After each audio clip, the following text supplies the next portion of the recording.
husband let his sister turn my dead baby's nursery into her baby shower venue.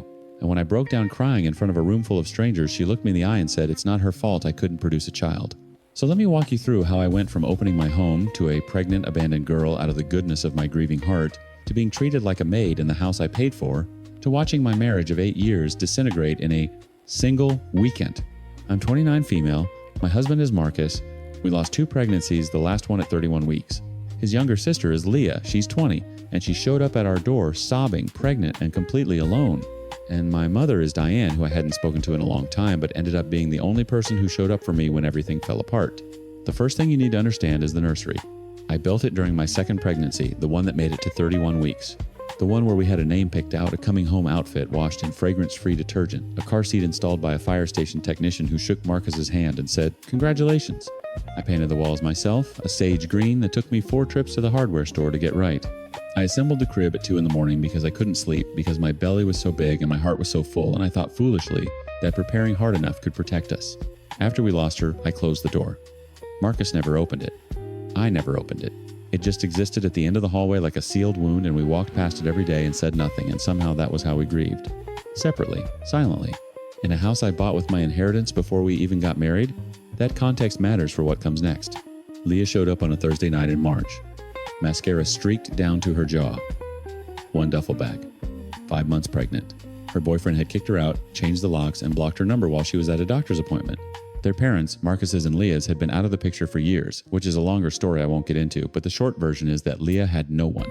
Literally no one. And I looked at this girl standing on my porch, 20 years old pregnant, shaking, and I saw every nightmare I'd ever had about being alone during the worst moment of your life. So I pulled her inside. I made her chamomile tea. I sat with her on the couch while she sobbed into a throw pillow, and when she finally fell asleep, I covered her with a blanket and whispered to Marcus in the kitchen times, "She stays as long as she needs." Asterisk. He cried, hugged me so hard my ribs ached, told me I was the most generous person he'd ever known. I want you to remember he said that. The first 2 weeks were genuinely beautiful. Leah and I bonded in a way I didn't expect. We'd stay up late eating mint chocolate chip ice cream straight from the carton, talking about everything. Her fears about being a single mom, my grief, the weird and terrible and sacred thing that pregnancy is. She'd rest her head on my shoulder and say, "I don't know what I'd do without you." I believed her. I think she even meant it then. The shift was so gradual, I almost can't pinpoint when it started. Week 3, Leah stopped doing her dishes. Not a big deal. She was tired, she was pregnant, I got it, I washed them. Week 4, her clothes migrated from the guest room to every surface in the living room, bras on the couch, socks on the kitchen counter, wet towels on the hardwood. I mentioned it gently. She said her back hurt and she'd get to it. She didn't get to it. Week 5, she asked me to do her laundry. Not asked, told. She was sitting on the couch, scrolling her phone and said without looking up, "Can you throw my stuff in? I'm the pregnant one, so..." That so did a lot of heavy lifting. I did the laundry. I started labeling my food in the fridge because entire meals I'd prepped for the week would vanish overnight. I'd open the fridge Monday morning and find my containers empty, not even rinsed, stacked back on the shelf like a taunt. When I brought it up, Leah said she had cravings and couldn't control them. Marcus said, "She's pregnant, babe. Just buy more." Asterisk. She's pregnant. Asterisk. Those 2 words became the lock on every conversation. Leah left hair in the shower drain. She's pregnant. Leah took over the living room TV for 12 hours a day. She's pregnant. Leah snapped at me for vacuuming too loudly at noon. On a Saturday, she's times pregnant. Asterisk. And I kept swallowing it. Because I knew what it felt like to be pregnant and terrified. Because I knew what it felt like to lose that. Because some broken part of me believed that if I could just take care of this girl and this baby, maybe the universe would notice. Maybe it would count for something. Marcus, meanwhile, was becoming someone I didn't recognize. He hovered over Leah, constantly drove her to every appointment, assembled a registry with her, talked about the baby with an excitement I hadn't seen since we'd lost ours. It hit me one night watching them huddle over her phone, picking out stroller colors that he wasn't helping his sister. He was reliving something, replacing something, and he couldn't see it because he'd never once sat with his grief long enough to look it in the face. By week 7, I was cleaning the house I owned like it was someone else's, cooking meals that got eaten without thanks, doing laundry that wasn't mine, sleeping next to a man who hadn't asked me how I was in over a month. Then one morning, Leah knocked on our bedroom door and said she wanted to talk about the baby shower. She said she wanted to have it here at the house. She said she'd already picked a date. And she said she had the perfect room in mind for the gifts and the main setup. My stomach dropped before she even finished the sentence. She was looking right at me when she said it. Right at me when she pointed down the hallway toward the closed door at the end. I said no.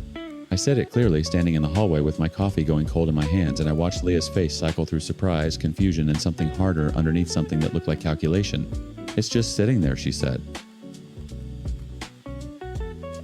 "It's not being used." I said, "No, Leah." Marcus appeared behind me. I felt him before I saw him, his hand on my shoulder, his voice already tuned to that frequency. I'd come to dread gentle, reasonable, designed to make me feel like the problem. "Babe, maybe we could just..." And that was supposed to be the end of it. The baby shower was scheduled for a Saturday. Leah told me she'd moved it to a friend's apartment. She said it casually, almost sweetly, and I felt a wash of relief so strong it made me dizzy. I offered to help set up. She said no, she had it handled. She left that morning with Marcus, who was driving her, and I stood in my quiet house and breathed for what felt like the first time in weeks. I took a bath. I made lunch. I read 40 pages of a novel I'd started before any of this. At around 3 o'clock, I heard the front door open and the unmistakable sound of a crowd. Voices, laughter. A dozen people, maybe more, streaming into my living room with gift bags and balloons. Leah, in the center of it all, radiant, one hand on her belly, the other gesturing people inside like she owned the place. I came downstairs in sweatpants and wet hair. "What is this?" "The venue fell through," Leah said brightly. "Last minute. You don't mind, right?" I minded. But there were 15 strangers in my living room already unwrapping paper plates, and Marcus was setting up a speaker on my kitchen counter, and the social pressure of it was so perfectly engineered that I just stood there. Then I heard footsteps above me. Not one set, several. Going up my stairs, down my hallway, toward the closed door. I moved so fast I knocked a gift bag off the banister. I took the stairs 2 at a time and turned the corner, and the door was open. The door was times open, asterisk. The sage green walls, the crib I'd assembled at 2 in the morning. The mobile with the little wooden stars I'd picked because they reminded me of the night sky the week we found out we were having a girl. All of it flooded with light and strangers. Someone had hung a banner across the crib. Asterisk. Welcome Baby Times in gold glitter script, taped directly to the wood I'd sanded by hand. A woman I'd never met was holding up a onesie against the crib rail cooing. Another was taking photos. There were gift bags piled on the changing table where I'd stacked diapers we never used. "Oh my God, this setup is times adorable times," someone said. "Leah, did you do all this?" And Leah, standing in the doorway behind me, smiled. The sound that came out of me wasn't a scream. It was lower than that, more animal. I grabbed the banner and ripped it down so hard the tape took paint with it, and the room went silent, and I turned to face all of them, with my dead daughter's name caught somewhere between my chest and my throat. "Get out. Everyone, get out of this room times now, asterisk." They scattered. Leah didn't move. She stood in the doorframe with her arms crossed beneath her belly, and her face had that expression I'd been too generous to name for weeks. Contempt dressed up as inconvenience. "You're embarrassing yourself," she said. This was my daughter's room. You times knew times that. "It's not my fault you couldn't produce a child." She said it flatly, like a fact, like weather. Why let all this go to waste? I looked past her for Marcus. He was at the end of the hallway. He'd heard everything. I could see it in the way he wouldn't lift his eyes. Marcus. "Tell her to leave." "Nothing." "Marcus. Asterisk. Choose. Asterisk." His mouth opened. Closed. He looked at Leah's belly, then at the floor, and the silence lasted 3 seconds, but I felt every year of our marriage collapse inside it. "Both of you get out of my house." They left that night. Leah called me a psycho from the driveway. Marcus carried her bags to his car without a word. He came back the next morning. I was sitting at the kitchen table with coffee I hadn't touched, still wearing the same sweatpants, and he walked in with his key like nothing had detonated 12 hours earlier.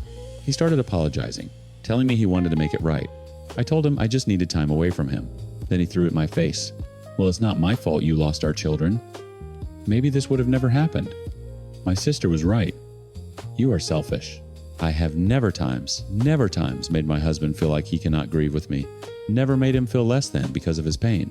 I carried that grief like a shared organ carefully, reverently, even when he refused to touch his half. I turned around and slapped him in the face. I never condone such behavior, and I'm very upset I would ever do that to another human. But I just couldn't deal with this. He took a step back and threw all of my makeup on the floor. Which I get, reaction, adrenaline, I just hit him. But then he broke all of my decor in the bathroom. I yelled at him to stop and that I was sorry, but he just kept going and punched a hole in my bathroom wall. Then he left. Peeled out of the driveway. Gone. I sat on the bathroom floor, surrounded by broken glass and shattered ceramic and the dust from drywall, and I called a number I hadn't dialed in 2 years. My mother picked up on the second ring. "Mom." That was all I got out. Diane drove 45 minutes and 30. She walked through my front door, found me still on the bathroom floor, and she knelt down and held me. She didn't say it was going to be okay. She didn't ask what happened. She just held me until I stopped shaking. Then she stood up, pulled out her phone, and started photographing every inch of damage. The hole in the wall, the shattered mirror, the makeup ground into the tile. She moved through the house methodically, the nursery door still open, the tape residue on the crib, the banner crumpled on the floor. "You're going to need a locksmith," she said, not looking up from her phone. "And a lawyer." In that order. The locksmith came at 4. The attorney answered my email by 6. 8 years of marriage ended not because I stopped loving Marcus, but because I finally understood that I had been the only one in that marriage willing to grieve, willing to give, willing to break myself open for other people's comfort. And the moment I needed someone to stand in a hallway and say, "Times that room is sacred and you will not touch it," times the moment I needed to be chosen even once I was met with silence. I chose myself. It was the first time in years anyone had.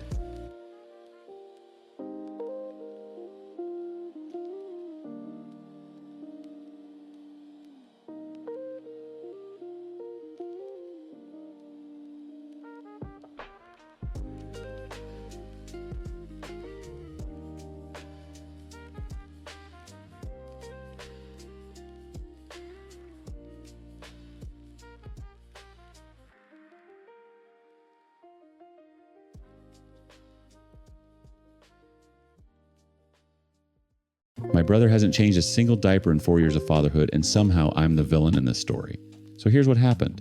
My sister-in-law, Lydia, vanished one morning, left behind a letter and 2 little girls, and my brother Greg's first instinct wasn't to call the police or even check if she was alive. It was to call her mom and ask her to move in. When mom couldn't stay, he turned to me demanding I either move into his house or take his kids entirely, because apparently fatherhood is just something women do for him. I'm 30 years old, I have my own life, and I am losing my mind. Greg is 34. Lydia is around my age. Our mom Donna is 60 and already stretched thin caring for our dad Roy, who's 65 and not doing well. And then there's Patrice, Lydia's mom, who knows a lot more than she's letting on. Let me give you the background because it matters. Greg and Lydia got married 6 years ago. She was 24, finishing a community college degree in dental hygiene. She was 3 semesters from done. I remember because she talked about it at their engagement dinner. Her eyes lit up, describing the program, the clinic hours, the patients she'd already worked with. Greg smiled through it the way you smile through a child's piano recital. Patient, tolerant, waiting for it to end. She never finished. After the wedding, Greg decided they didn't need 2 incomes. His words, not mine. What he meant was, he didn't need a wife with somewhere to be that wasn't home. First it was, take a semester off, settle in. Then it was, we're trying for a baby, the timing's bad. Then Maisie came and the conversation was over. Lydia stopped bringing it up. I noticed. Nobody else did, or nobody else cared. By the time Harper was born 2 years later, Lydia had become a ghost in her own house. Quiet, efficient. She cooked, cleaned, managed, 2 kids under 3, handled every appointment, every grocery run, every 2 a.m. fever. Greg worked a decent sales job and came home to a cooked meal and a cold beer like he was clocking into a second shift of being served. I am not exaggerating about the diapers. At Maisie's 3rd birthday party, I watched Greg hand Harper mid-blowout, screaming directly to Lydia, who was frosting a cake with one hand and keeping Maisie from sticking her fingers in a candle with the other. He said, "She needs you," and walked back to the living room to watch football with Roy. I looked at my mother. Donna looked at the floor. That's the house Lydia left. The letter was short. Lydia didn't explain much, just said she was sorry she loved the girls and she couldn't do this anymore. She asked Greg to be the father he'd never been.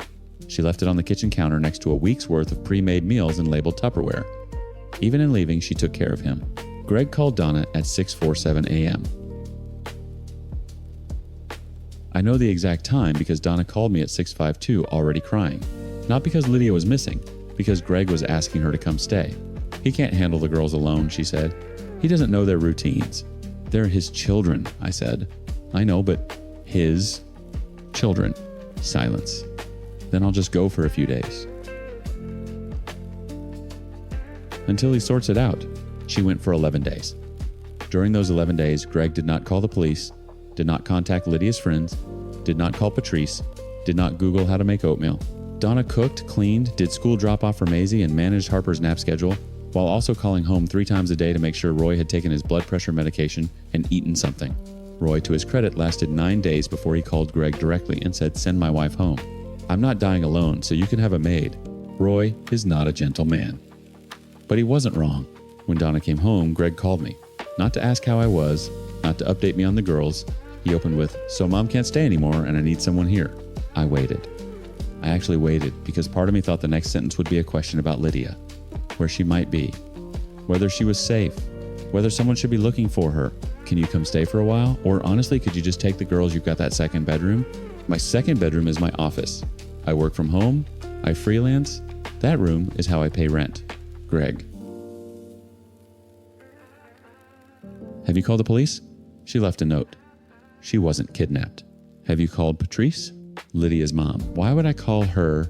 "Because your wife is times missing asterisk." "She's not missing, she left." "There's a difference. I need help with the girls, not a detective." I pressed my thumbnail into my palm so hard it left a crescent mark that lasted an hour. "I'm not moving into your house." Then "I'm not taking your children." "So what am I supposed to do?" "Be their father." He hung up on me. Within 48 hours, I'd gotten calls from Donna, Roy, and Greg's best friend Mike, all delivering variations of the same message times. "You're being selfish. Those are your nieces." "Family steps up." Asterisk, Donna cried. Roy called me cold. Mike, who I've spoken to maybe 6 times in my life, told me I'd regret this when the girls were older. Nobody, not one person, said Greg should learn to parent. Not once. The entire family was engaged in a frantic search, not for Lydia, but for the next woman willing to erase herself into that house. I held the line. But the comments on my original post started worrying me. People were asking hard questions. Asterisk. "Has anyone actually confirmed Lydia is alive? Have you checked with her mother? This sounds like it could be something worse than leaving." Asterisk. So on day 14, hands shaking, I called Patrice. She picked up on the first ring. And the second I said, "I just want to make sure Lydia is safe. Greg hasn't filed a police report, but I'm thinking maybe someone should," her voice went tight and fast in a way that made every hair on my arm stand up. "Please," she said. "Please don't file anything." The silence on Patrice's end lasted 3 seconds. It felt like 30.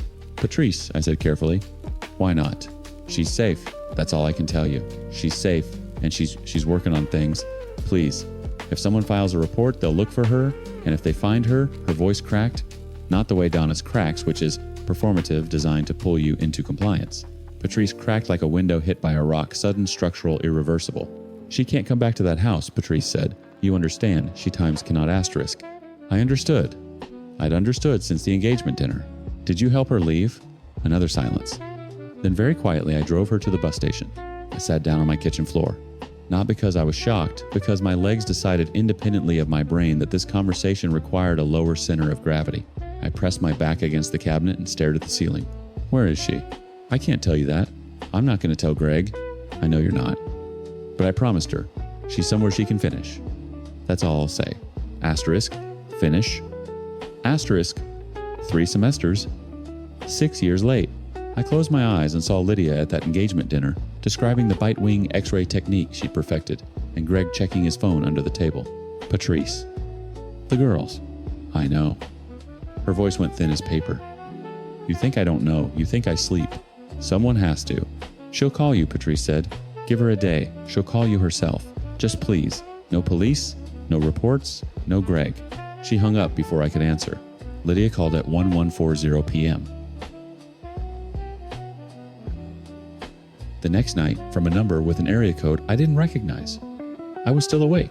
I'd been awake since Patrice's call, more or less running every scenario through my head, like cards through a shuffler. None of them came up clean. "It's me," she said. Her voice was different. Not broken, not hollow. Asterisk.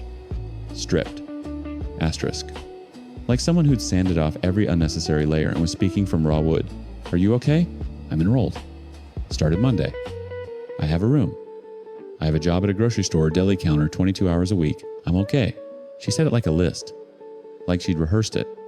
Like she knew I'd need the facts before I could hear the rest. "Lydia, I know what you're going to say. You left your kids." The silence that followed was the loudest thing I've ever heard. Then she inhaled ragged wet, the sound of someone who has cried so much their lungs have memorized the rhythm, and said, "I know leaving the kids was wrong." She cried when she said she knew and hoped they could forgive her.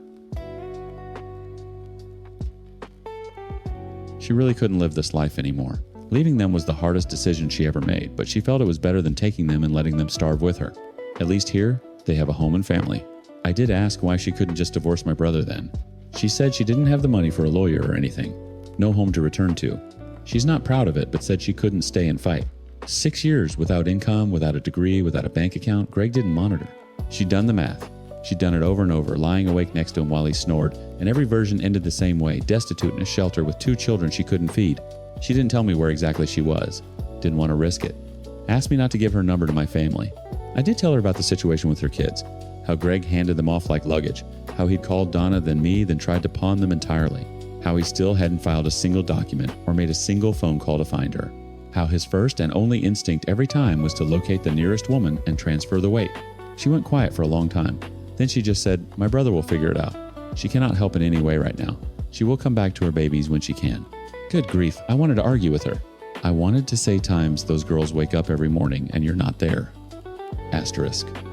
But I thought about Greg handing a screaming Harper to Lydia while she frosted a cake, and I realized those girls have been waking up every morning with one functional parent for their entire lives. They just didn't know it was only one. So now I carry this. Lydia's number saved under a fake name. Patrice's secret sitting in my chest like a swallowed stone. The knowledge that my sister-in-law is in another state working a deli counter and studying dental anatomy, building the life my brother dismantled before it started. Greg called again yesterday. Same script. The girls are out of control. Maisie won't stop asking for mama. Harper has a diaper rash he doesn't know how to treat. He said, and I quote, "This isn't sustainable." I almost laughed. 6 years of Lydia doing everything alone that was sustainable, 2 weeks of Greg doing a fraction of it, and the whole structure collapses. Donna has started going over on weekends. She looks exhausted. Roy calls me every few days to complain that his wife is being borrowed again. The irony, Roy, who never cooked a meal in 65 years, angry that his domestic support has been redirected to another man who never cooked a meal, is so thick I could choke on it. Nobody asks about Lydia anymore. She's been replaced in the conversation by logistics. Who's covering Tuesday? Who's handling the pediatrician? Who's buying diapers? The family has moved from times where is she times to times, who's next times, without ever passing through times why did she go? Asterisk. And I sit here holding a burner phone number in a secret, and the growing unbearable understanding that nothing in this family will change. Greg will not become a father. He will find another woman, a girlfriend, a neighbor, a church volunteer, and the cycle will reset. Maisie will grow up watching it. Harper won't remember anything else. Lydia asked me not to tell. So I won't, but I needed to tell someone.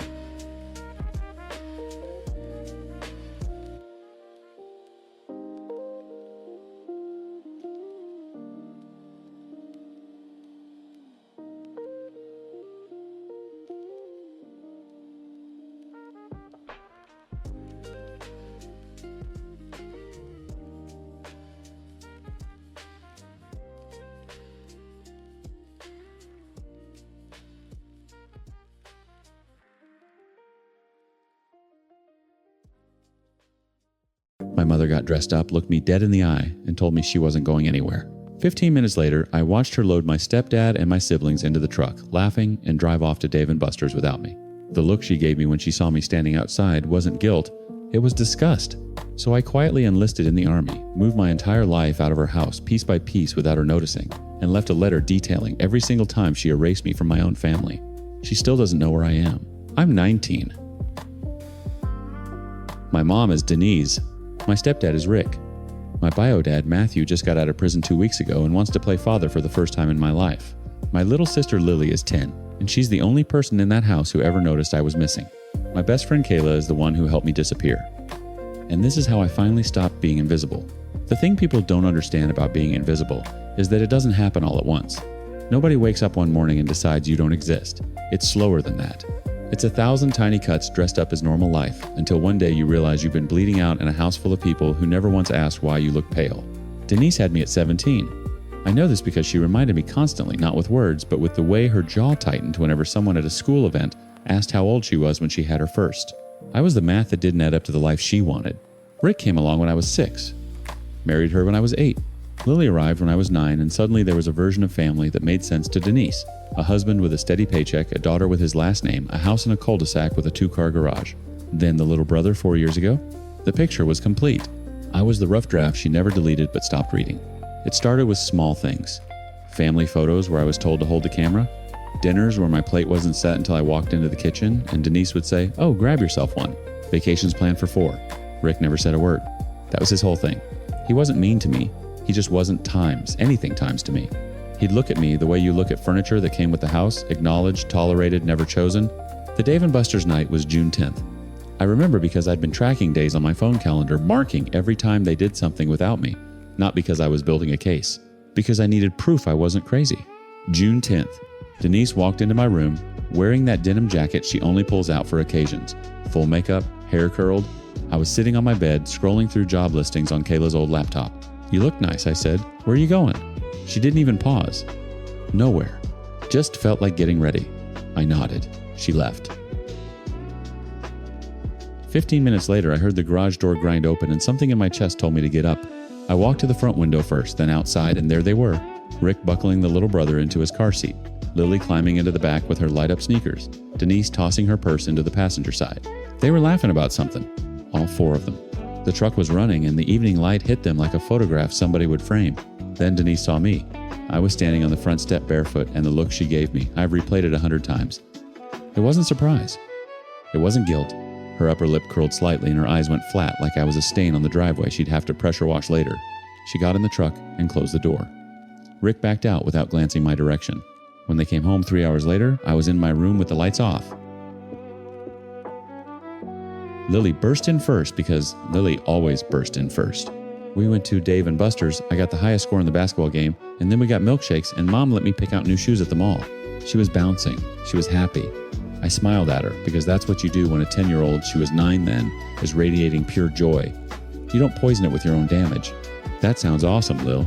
Denise appeared in the doorway behind her. "It was just the park," she said, flat. Corrective. Looking at me like she dared me to contradict her. I held her gaze for exactly 3 seconds. Then I looked at Lily, whose face had already shifted into confusion because even a 9-year-old knows when two truths are fighting. "Glad you had fun," I said. "I'm going to get some sleep." I closed the door. I sat on the edge of my bed. I pressed my palms into my eyes until I saw white, and I made a sound I'd never made before, something between a laugh and a fracture. I didn't cry. I was past crying. Something structural had just given way, the load-bearing wall between times maybe she doesn't realize times and times she knows exactly what she's doing. Asterisk. The next morning I called Kayla. "I need to get out." "Okay," she said. "No questions." "That's Kayla. My grandpa's been asking about you. He says the Army's recruiting hard right now. Her grandfather served 22 years. He told me once over burnt burgers at a 4th of July cookout that the Army was the first place anyone ever expected him to show up. They count you, he'd said. Every morning they count you. I went to the recruiting office on June 14th. Scored well on the ASVAB. Signed papers that Denise didn't know existed. Then I started moving out. 1 box at a time. A duffel bag here, a backpack there. Kayla's garage became a storage unit. When Denise noticed my shelf looking thin, I shrugged. Sold some stuff for cash. She didn't follow up. Of course she didn't. And then Matthew called. 2 weeks out of prison, voice shaking, asking if I'd meet him. I almost said no. But something about standing in a half-empty room in a house that was never mine made me say, fine. Saturday. He cried the moment he saw me. I didn't call him Dad. He has to earn it. So I started calling him by his first name, Matthew. Yes, that's his real name. I could see it in his eyes when I called him by his first name that he was hurt by it. But he accepted the fact that he wasn't there for me growing up. And these are the consequences. I'll give you a chance, I told him. 1. Don't waste it. He nodded, tears running into his beard, and for the first time in my life, a parent was crying times for times me. June 23rd. Everything I owned was out of Denise's house. My room looked the same if you didn't open drawers. The letter was written 4 pages, front and back, every exclusion cataloged in black ink. Tomorrow was June 24th. Tomorrow I was gone. But first I had to say goodbye to Lily. The night of June 23rd, I sat on Lily's bedroom floor while she showed me a bracelet she'd made at day camp. Purple and white beads slightly lopsided with a plastic letter L dangling from the clasp. Her birthday was that weekend. She was turning 10. I'd already hidden her gift in Kayla's garage, a sketchbook, and a set of those markers she'd been eyeing at Target for months. I'd have to figure out how to get it to her. You're being weird, she said. I'm always weird. Weirder than normal weird. She tilted her head. She did that thing where she studied my face like she was reading a book with missing pages. 10 years old and already more perceptive than every adult in this house combined. I pulled my knees up. Lil, I got a job. A real one. And it means I'm going to be moving out. Her hand stopped threading beads. The silence in her room was different from the silence in mine. Hers was full of color, fairy lights, drawings taped to the walls, a stuffed elephant named Gerald she'd never admit she still slept with. Mine was full of absence. Moving out where? Somewhere good. Somewhere I need to be. Her bottom lip did that thing. That trimmer she fights because she's decided 10 is too old for crying. She lost the fight. Are you going to come visit us? Asterisk. Us. Asterisk. Not me. Us. She included the little brother who was asleep down the hall and wouldn't remember any of this. She was already carrying people the way I'd been carrying people my whole life. Yes, I said. When I have the time, I will. Promise. Promise. She crawled into my lap like she was 6 again, and I held her, and I memorized the weight of her because I didn't know when I'd feel it next. She smelled like strawberry shampoo and the chlorine from the neighborhood pool. My little brother was still too young to understand any of this. He'd wake up tomorrow and my door would be open and my bed would be made and he'd wander in looking for me the way he sometimes did, holding a dinosaur, wanting me to make it roar. Someone would redirect him. He'd forget. Kids that age are built to forget. I wasn't built that way. June 24th. I woke at 5:40 a.m. without an alarm. The house was silent in that thick, early morning way where even the air conditioner sounds like it's holding its breath. I got dressed in the bathroom. Jeans. A plain black shirt. Sneakers I'd already broken in because Kayla's grandfather told me never to show up to anything important in new shoes. The letter was in my back pocket, folded into a square, so tight the creases had turned white. I walked through the house one last time. The kitchen, where my plate was never set. The living room where the family photos lived, Rick and Denise's wedding, Lily's first birthday, the little brother's hospital portrait. I was in exactly one frame, a school photo from 5th grade hung in the hallway near the bathroom where guests wouldn't linger. I left it there, let it haunt the wall. I placed the letter on the kitchen counter and leaned against the sugar jar where Denise would find it when she made her coffee. 4 pages, front and back. Every exclusion cataloged in black ink. The Dave & Buster's night. The vacations for 4. The plate I had to grab myself. The look on the driveway, that lip curl, those flat eyes. I didn't write it to hurt her.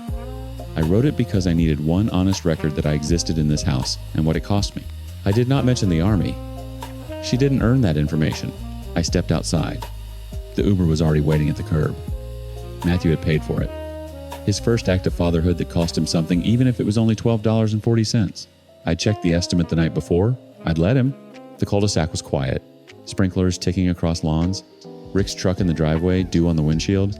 A house that looked from the outside like every house that makes people say times, "What a nice family." Asterisk. I got in the car. The driver asked if I was heading to the bus station. I said yes. He asked if I was traveling far. I said far enough. Basic training started 4 days later. I'll skip the details because everyone's heard the stories, the yelling, the running, the sleep deprivation. What nobody tells you is the roll call. Every morning someone reads your name off a list, and you answer. And they mark you present. And if you don't answer, people come looking. The first time the drill sergeant called my name, my full legal name, loud enough to bounce off concrete, my throat locked. Not because I was scared, because it was the first time an institution had times required, times my existence. Not tolerated it. Not overlooked it, required it. I don't know if Denise has read the letter. I'm not there to see a reaction. For the first time in 19 years, that's not my problem to solve. Matthew calls every Sunday. I still call him Matthew. He still flinches slightly when I say it. But he accepted the fact that he wasn't there for me growing up, and these are the consequences. I told him I'd give him an opportunity to redeem himself. Let's see if he really is sorry and regrets not being there for me. He's on probation with the state, and with me. Lily turned 10 this past weekend. I sent the sketchbook and markers through Kayla. She sent me a photo of Lily holding them up, grinning so wide her eyes disappeared. She'd made me another bracelet, purple and white. This time the letter dangling from it was an L. It was mine. I keep it in my locker. Every morning after roll call, I see it. And I think about a house in a cul-de-sac where nobody counts heads and a barracks where they count every single one. They count you. Every morning they count you.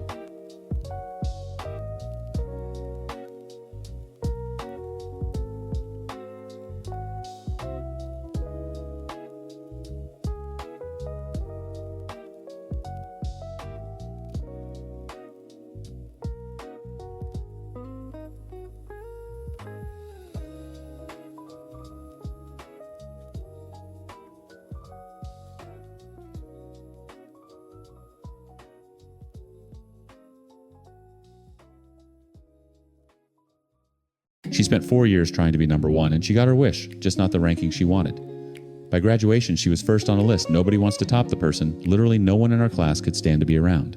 So here's the short version. My best friend turned into my worst enemy the moment I outranked her, and she went nuclear fabricating rumors about me sleeping with a professor, sabotaging her own boyfriend's grades so she could beat him, and burning every bridge in our college. She thought she was playing chess. She was playing herself. I'm a 21-year-old girl who just wanted to study in peace. Shay was my ride-or-die best friend turned full-time saboteur. Tom's our class topper who Shay started dating not because she liked him but because she wanted to destroy him from the inside. Professor Arjun is a young professor whose career Shay nearly ended with a lie. And Rohan is my cousin, the guy who accidentally connected all the dots. Buckle up because this one gets ugly. Let me take you back to first year because that's where the rot started, even if it looked like friendship at the time. Shay and I met during orientation week, bonded over the fact that we were both the kind of psychotic that color-coded our notes before the first lecture had even happened. She had this energy, magnetic and tense, the kind of girl who'd grab your arm during a conversation and make you feel like you were the only person in the room. We became inseparable within days. Studied together, ate together, dissected every professor's grading rubric like it was a treasure map. And here's the thing, it worked. First semester, we both placed in the top 10. Second semester, top 5. We'd quiz each other at midnight, share resources, split textbook costs. I genuinely believed I'd found my person. The kind of friend you build your entire college experience around.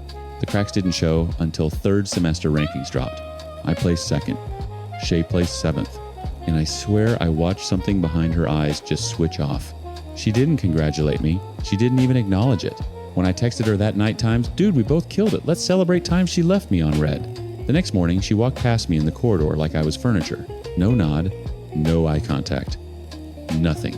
I told myself she was having a bad day. Maybe family stuff. Maybe she was disappointed in her own rank and needed space. I gave her a week. That week turned into a month.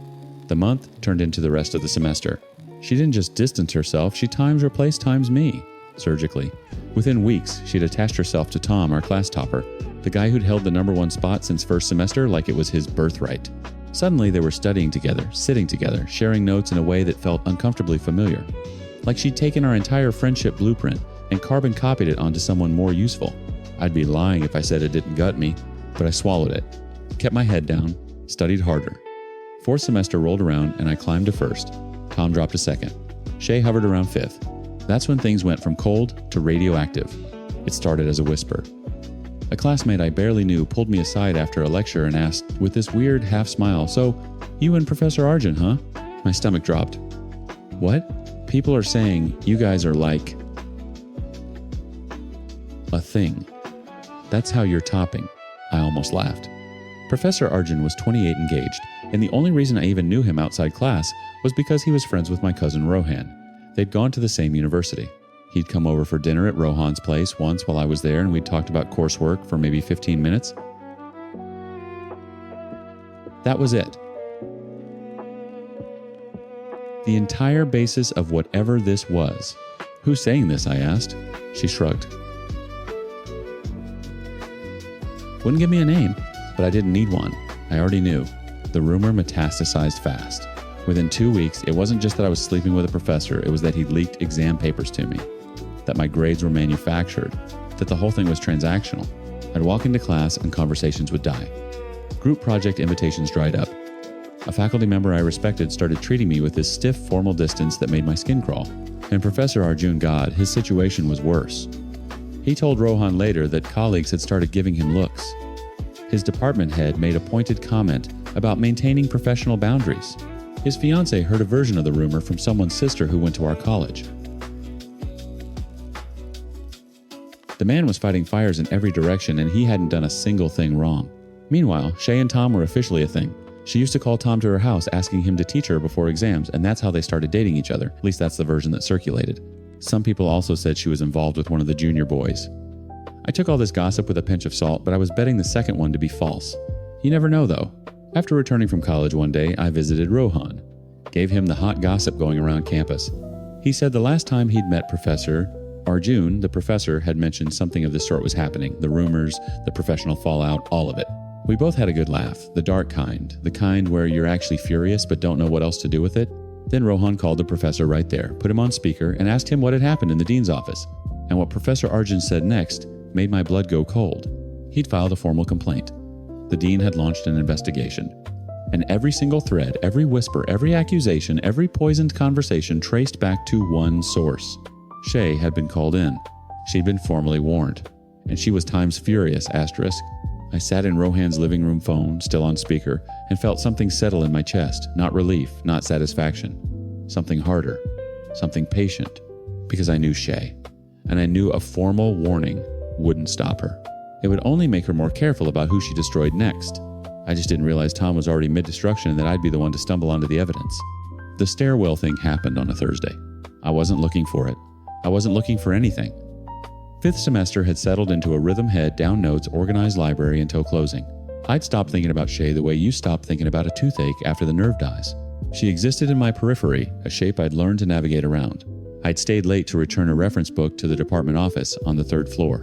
The building was mostly empty that post.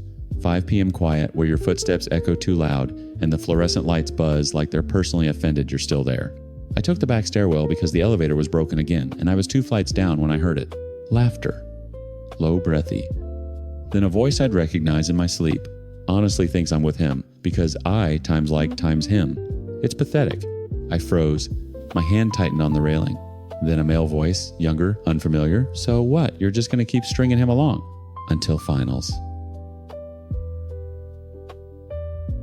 Shay's voice was casual, almost bored.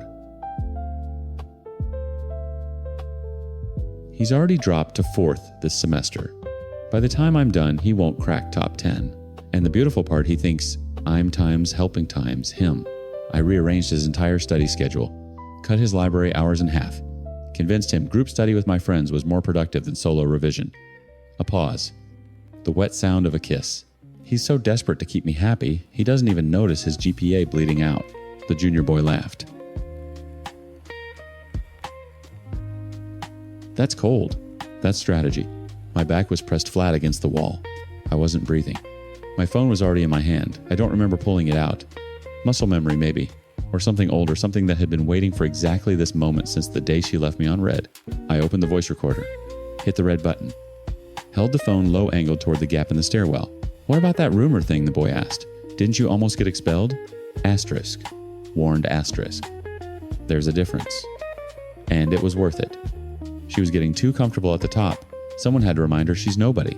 A beat. Besides, the professor thing was genius. 2 birds, 1 lie. Her reputation, times his career. I just didn't account for him actually going to the dean.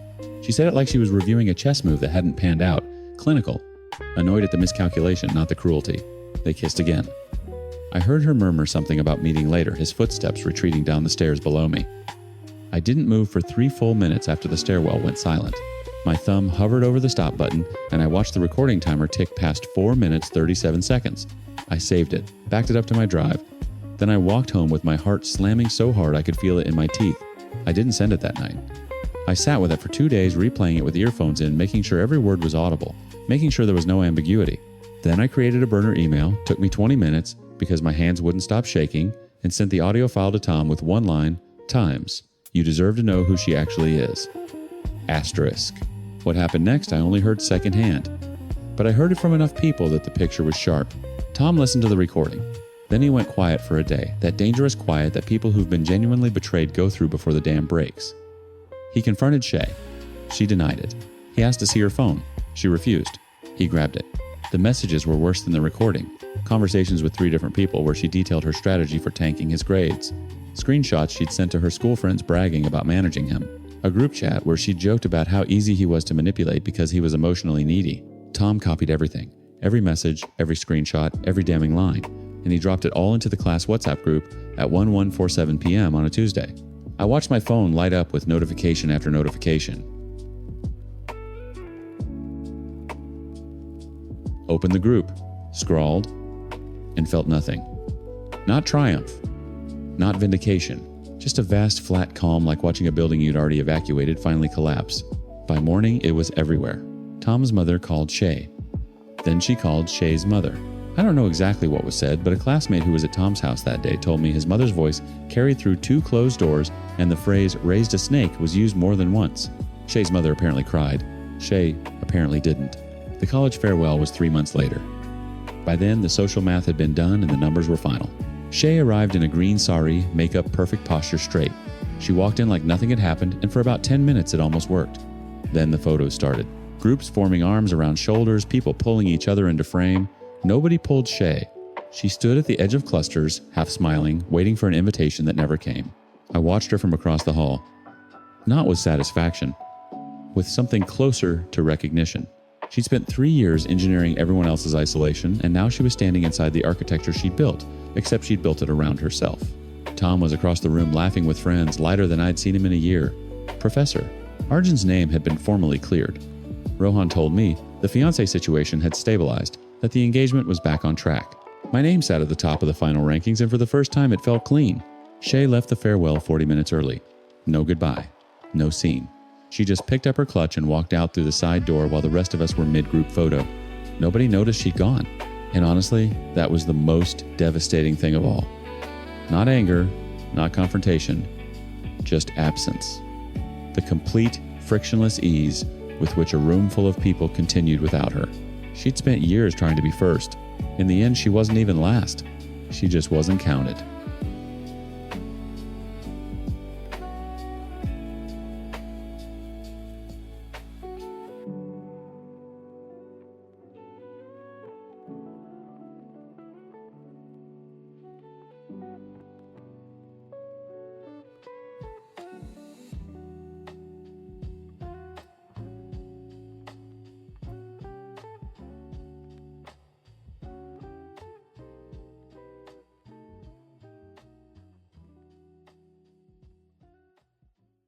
I saved every spare dollar for 7 years to take the trip of a lifetime, and my family thinks that money belongs to someone who already secretly burned through thousands she never paid back.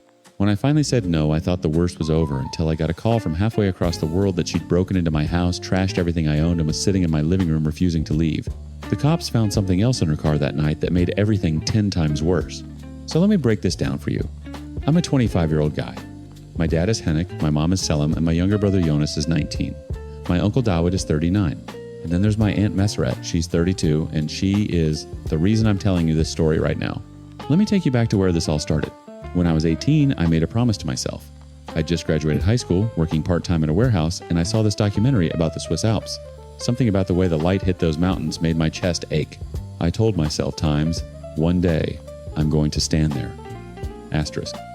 Not on a screen, not in a photo. In person, breathing that air. So I started saving. Every spare dollar, every overtime shift, every birthday check that could have gone to sneakers or nights out. I opened a separate account and I didn't touch it. Not when my car broke down, not when my buddies went to Vegas, not when inflation made everything feel pointless. 7 years. 7 years of discipline that most people my age don't have, and honestly, I barely had it either. But I held on. By 25, I'd done something else too. I'd finished my master's degree, fully funded through assistantships and scholarships I'd clawed my way into, and I'd paid off my house. Yeah, my house. Small, nothing fancy, but mine. The mortgage was gone. I was free in a way that felt almost illegal. Then the project I was working on wrapped up in late May instead of July like we thought it would, and suddenly I had this window. I started planning the vacation. Europe, Switzerland, Germany, France, England. 6 weeks. The trip I'd been building towards since I was a teenager, staring at mountains on a laptop screen. That's when Meseret called my mom. She needed money for her semester. She'd enrolled in some program. I honestly stopped keeping track of which one, and she was short. Not a little short. She needed thousands. And because I'd made the mistake of mentioning my trip in the family WhatsApp group because I'd been times excited times for the first time in years and wanted to share that with people I loved, everyone suddenly knew I had cash. The first call came from Mom. "She's your aunt," Salam said, her voice carrying that specific frequency she uses when she's already decided you're wrong. "She's family. You can take your trip next year. I've been planning this for 7 years, Mom." And she's been trying to get her degree for... That's kind of the point, isn't it? Silence. The disappointed kind. Then the messages started. Cousins I hadn't heard from in months. An uncle in Dallas who still owed my dad money from 2019. Everyone had an opinion. Everyone thought I should help. Nobody offered a single dollar themselves. One message from a cousin I'll never forget times, "You're really going to go play tourist in Europe while your own blood can't afford school? That's cold, bro." Asterisk. I typed back, "Times. How much did you send her?" Asterisk. He never replied. My dad Henrik was quiet through all of this. Unusually quiet. He'd just nod when Mom brought it up at dinner, chew his food slowly, and change the subject. I assumed he was staying neutral. I was wrong. It was Dawit who broke the silence. I drove to his place on a Saturday, mostly to vent. Dawit's always been the uncle I could talk to, straightforward, no games. But when I walked in and started explaining the pressure, something shifted in his face. He set his coffee down, rubbed his jaw, looked at the wall like he was doing math on whether to speak. "Sit down," he said. I am sitting. Then stay sitting. He leaned forward. Your dad gave Messeret money 4 years ago. For school. Same story. She was enrolled. She was short. She needed help. He gave her close to $3,000. My stomach dropped. She dropped out after 1 semester. Never paid him back. Not a dollar. Not a word about it. Why didn't he? Because she's his sister. And because I told him not to make it a thing. Dawood's voice got tight. Because I did the same thing. She came to me before your dad. I gave her $2,000. Same promises. Same result. She dropped out, disappeared for 6 months, came back like nothing happened. I sat there doing the math. $5,000 between them. Gone. Buried. And now she was back at the well, and the bucket she was lowering had times my name on it. Asterisk. Why didn't anyone tell me this? We were protecting her. He said it flat like he'd already judged himself for it. Sibling loyalty. Stupid maybe, but that's what it was. I drove home with my hands shaking on the steering wheel. Not from anger, from clarity. The kind that burns. I called Messeret that night. Told her no. She cried. She accused me of not caring about family. I told her I knew about the money. The line went dead. Then I opened the family WhatsApp group and I burned it to the ground. Every person who'd pressured me, I called out by name. Every cousin who shamed me without contributing a cent. Every relative who treated my savings like a communal fund. I told them the truth about the money Messeret had already taken and never returned. I told them if family meant so much, they could pool their own cash. Then I muted the chat, packed my bags, and chose my brother Jonas to watch the house. He could live there free of charge as long as he took care of the place, and I trusted him completely.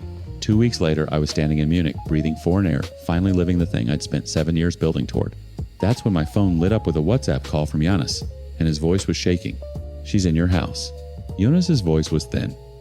Not scared exactly, more like someone trying to describe something they haven't fully processed yet.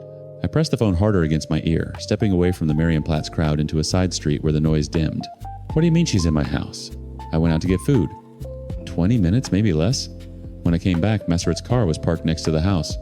The frame was cracked, man. She broke it open. My legs did something strange. They locked. I was standing on a cobblestone street in Munich, 6,000 miles from home, and my body was trying to physically root itself to the ground like that would help. When I walked in, she was going through your stuff. The living room was. He stopped, swallowed. Your TV is gone, like destroyed. She smashed it. The PS5 is in pieces. Your gaming PC, I think she threw it. The collection. I didn't ask about the collection. I couldn't. She didn't know I was living there, Jonas continued. She thought the house was empty. When she saw me, she just started screaming that you owed her, that you ruined her life, that she had every right to. Is she still there? She won't leave. She's sitting on your couch telling me she's not going anywhere until she talks to you. I already called the police. I closed my eyes. Munich disappeared. The street noise, the church bells, the tourists, all of it collapsed into a single point of white-hot focus. 7 years of saving. A house I'd paid off with my own hands. And this woman was sitting in it, surrounded by wreckage, because I told her no. Don't engage with her, I said. Stay outside. Wait for the cops. Already outside. Good. My voice was steady. I don't know how. Call Dad. The next 2 hours were the longest of my life. I sat on a bench near the Isar River, refreshing my phone like a heartbeat monitor. Jonas texted updates in fragments. Asterisk. Police. Here. Asterisk. Asterisk. She's arguing with them. Asterisk. Asterisk. She's saying she's family and has a right to be here. Asterisk. Asterisk. They're not buying it. Asterisk. Asterisk. They found weed in her car. Asterisk. Asterisk. A lot of weed. Asterisk. Asterisk. They're arresting her. Asterisk. That last message sat on my screen for a long time. I read it maybe 15 times. Each time, it meant something slightly different. Relief? Vindication? Grief? Then just a flat, heavy nothing. Hinnock called me an hour later. His voice was the calmest thing I'd heard all day, which meant he was furious. She destroyed your television, your PlayStation, your computer. Jonas says she went through your game collection too. Cases everywhere, discs snapped. A pause. Some of those you can't replace. I know. The police found illegal marijuana in her vehicle. Not a small amount. She's being charged with breaking and entering, destruction of property, and possession. I press my palm against my forehead. She really did all this because I wouldn't give her my money while I'm still outside of the country. She did all this because she's never heard the word no and meant it. The trial happened 3 months later. I was in Paris by then. I'd refused to cut the trip short, and my attorney said a Zoom appearance would be sufficient. So I sat in a rented apartment near Montmartre with my laptop open watching SNEERED on a screen for the second time in my life, where she couldn't hang up on me. Her lawyer tried everything. A manic episode, emotional distress caused by family conflict, cannabis-induced impaired judgment. He actually used the phrase, "cry for help," with a straight face, and I watched the judge's expression flatten into something between boredom and contempt. The prosecution laid out the damage, the broken door frame, the shattered 65-inch TV, the PS5 reduced to plastic shrapnel, the custom gaming PC I built over 2 years and 43 games, some collectors, editions, some out of print, some irreplaceable. Total damages assessed at $8,200. SNEERED cried on the stand. Real tears, probably. But the judge had seen the photos, had read Jonas's statement, had reviewed the police report detailing the quantity of weed found in her car, the same car, by the way, that she apparently could afford to own and maintain while claiming she couldn't pay for school. 3 years, and $8 200 inches restitution. Her car was seized. Her possessions were liquidated. I collected every dollar. The family split exactly the way you'd expect. The people close enough to know the full story, Hanok Selim Dawit Jonas, closed ranks. Mom had gone quiet long before the trial. She never apologized directly, but she stopped bringing up SNEERED entirely, which from Salem was the same thing. The extended family was a different animal. Cousins who hadn't contributed a cent to SNEERED's education suddenly had passionate opinions about how I'd put family in jail. The WhatsApp group I torched months ago apparently reconstituted without me, and the consensus was that I was cold, selfish, and vindictive. I blocked every hostile number, didn't argue, didn't defend myself, just blocked and moved on. There's a specific freedom in realizing that people who only value you as a resource will never understand you as a person. I'm writing this from a hotel in London. Tomorrow I'm taking the train to Edinburgh. Next week, Switzerland. The Alps. The thing that started all of this when I was 18 years old watching light hit mountains on a screen. My chest doesn't ache anymore. It's just open. And the air wherever I am belongs to me.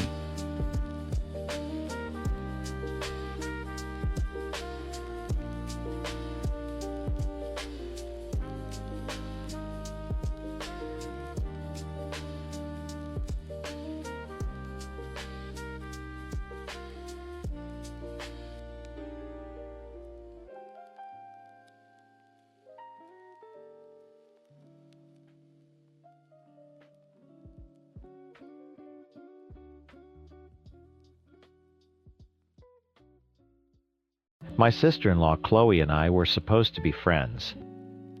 And we were. Mostly. We got along great. My husband Mark adored his sister, and our family get-togethers were usually filled with easy laughter. But beneath the surface there was always a current, a low-humming, good-natured rivalry that centered around one thing, tres leches cake. It was my signature dessert.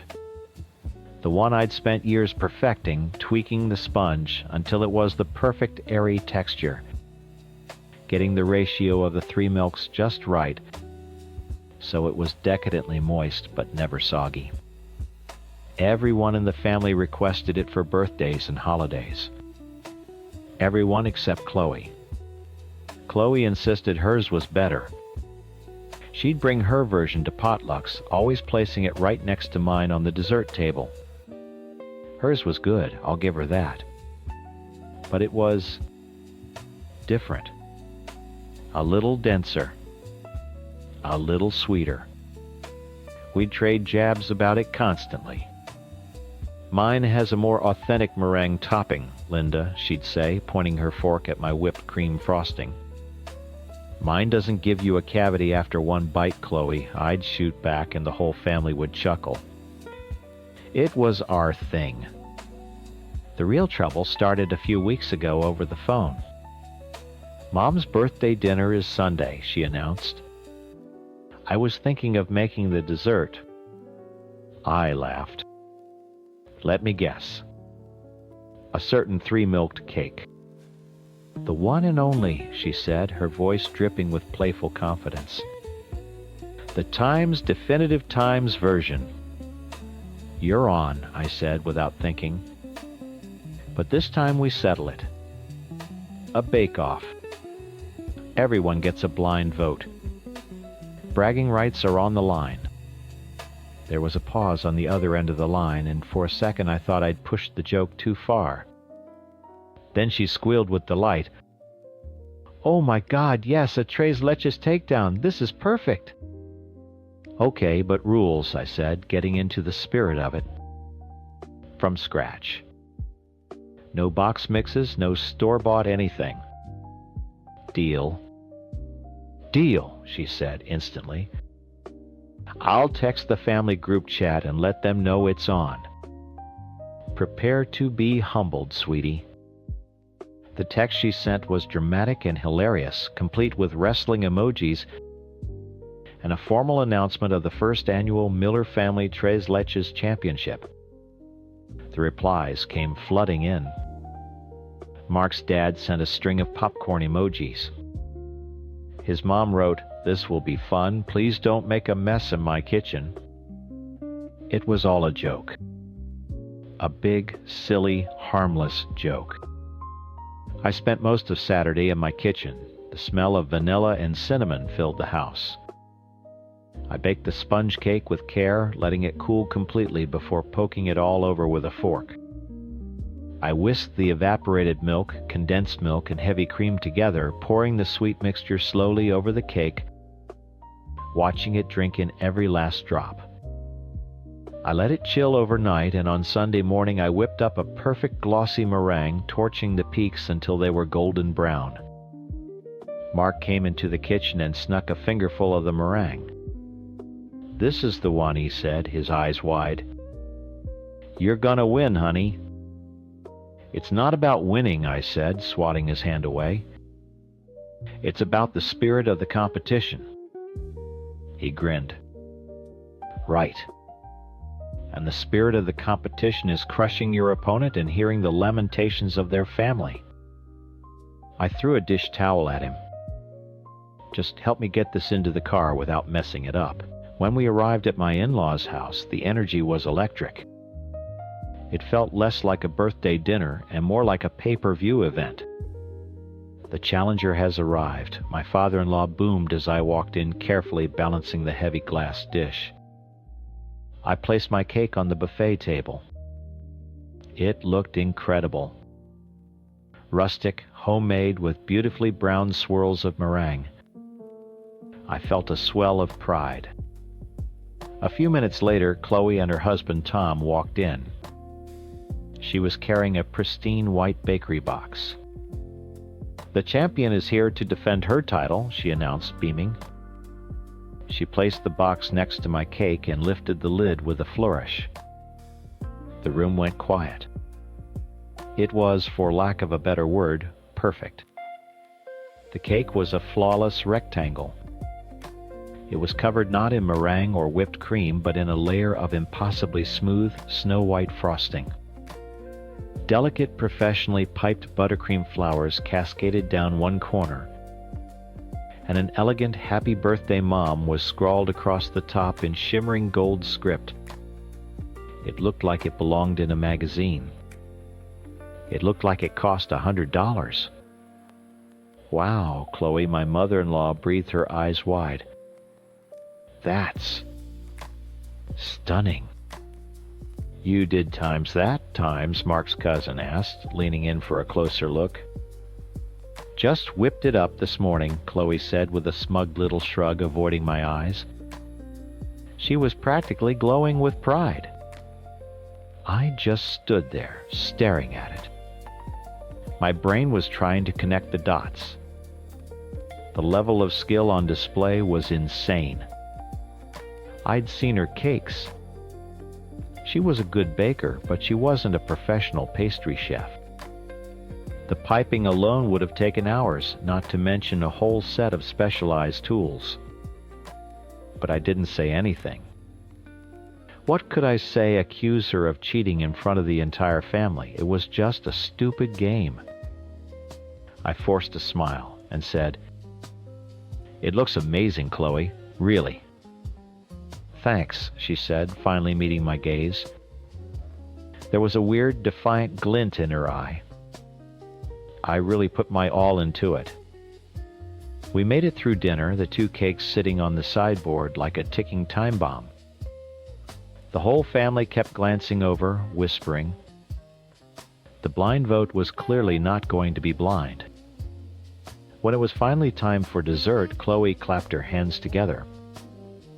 "Okay, everyone, time for the main event, but first..." She turned to me. "I hope you don't mind, but I'm going to use my own cake cutter. It's brand new. I bought it especially for the occasion." "Of course," I said, my smile feeling tight on my face. She turned to Mark. "Mark, sweetie, could you be a doll and grab it for me?" I left it in my car. "It's in a blue plastic bag on the passenger seat." "Sure thing," Mark said, already getting up. "It's a special offset one, so be careful with it," she called after him as he headed for the garage. Chloe basked in the attention, explaining to her mesmerized audience how she achieved the petal effect on the roses. I stood by my humble homemade cake, feeling smaller by the second. I wasn't even mad, just confused. Why lie so extravagantly over something so silly? A minute later, Mark walked back into the dining room. He was holding the fancy new cake cutter in one hand. In his other hand, he was holding a long, crinkled white receipt. He had a puzzled look on his face, a little smirk playing on his lips as if he'd just stumbled upon an inside joke he wasn't quite in on yet. "Hey, Chloe," he said, holding up the slip of paper. "You won't believe what I found in the bag with this thing." He waved the paper like a little flag. "You also bought a large tres leches cake from La Dulce Vida Bakery at 915 this morning. Must have been a busy day." He was grinning, thinking he'd caught her in a funny, harmless fib. He expected her to laugh, to roll her eyes and say, "Busted," and for us all to have a good chuckle about it. That is not what happened.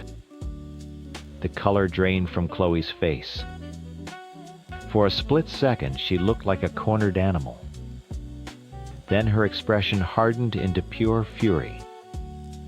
"What were you doing going through my things?" she hissed, snatching the receipt from his hand. Mark's smile faltered. "What? It was right there in the bag, Chloe. I just..." "You were snooping. You deliberately went through my bag to find that." A few people tittered nervously, still catching up.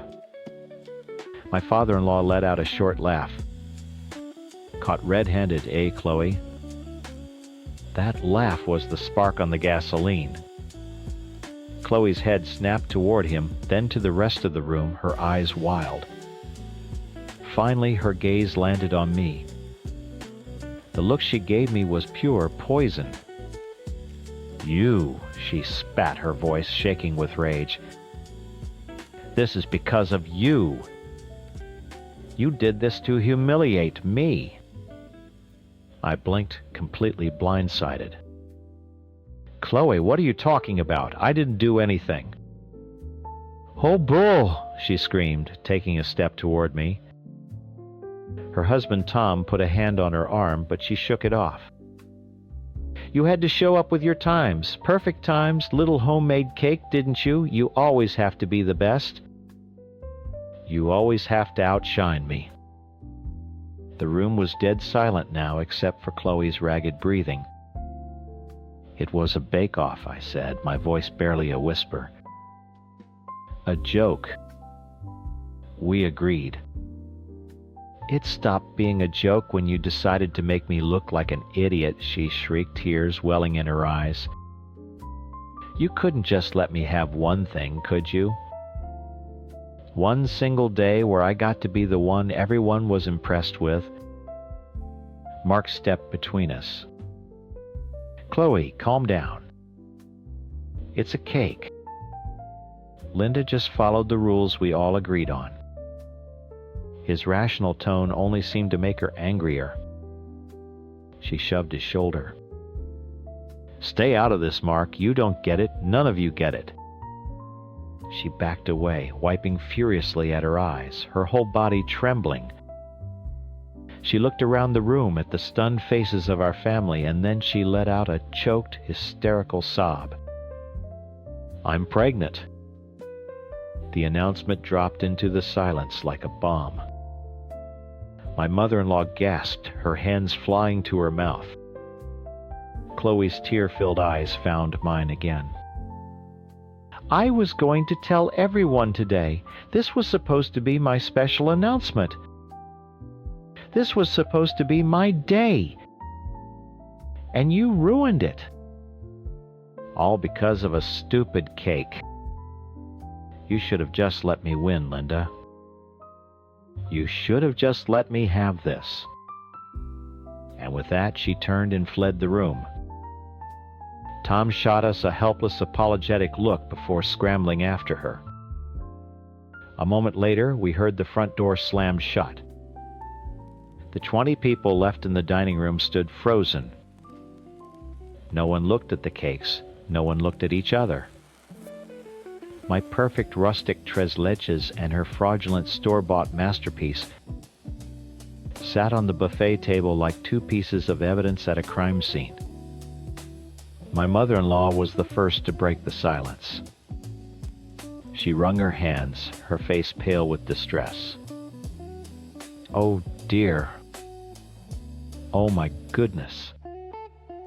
Mark walked over and put an arm around me. I was shaking. "It's not your fault, honey," he murmured into my ear. "She's hormonal. Overwhelmed."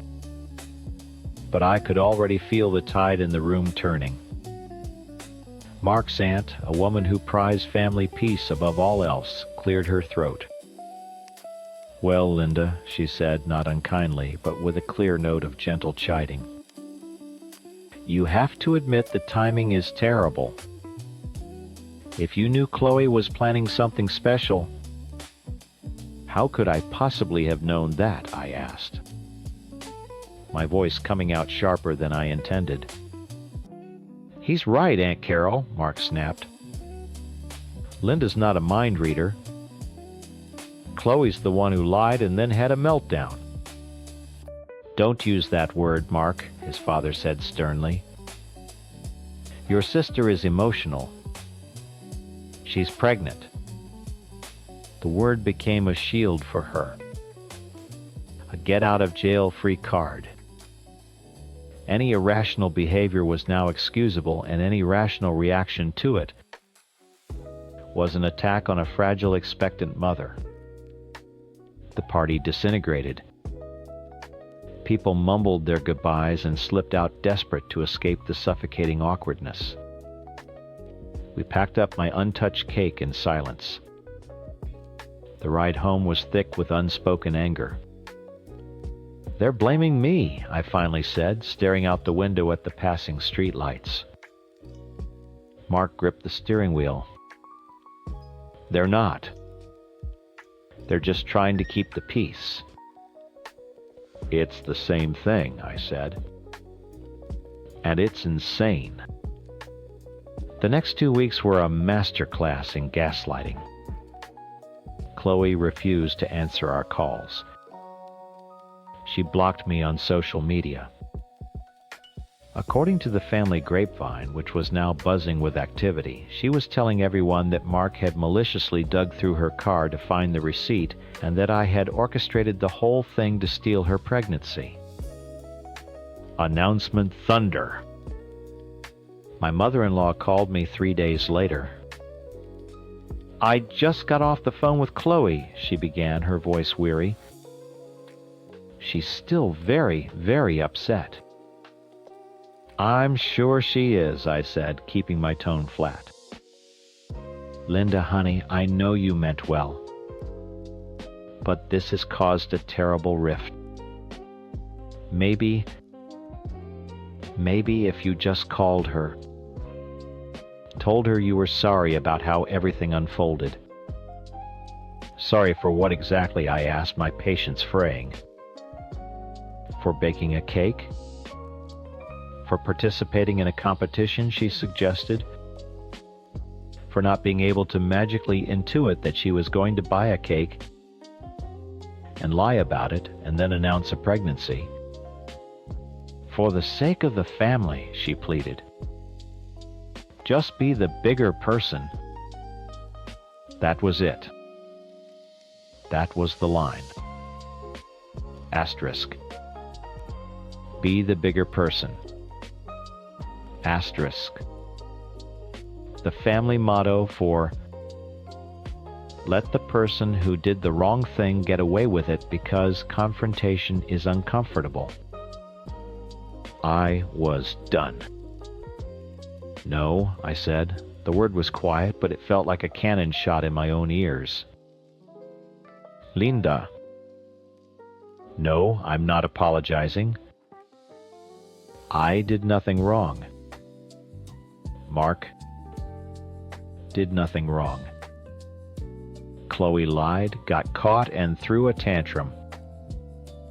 If she wants an apology, she can get one from the bakery that sold her the cake.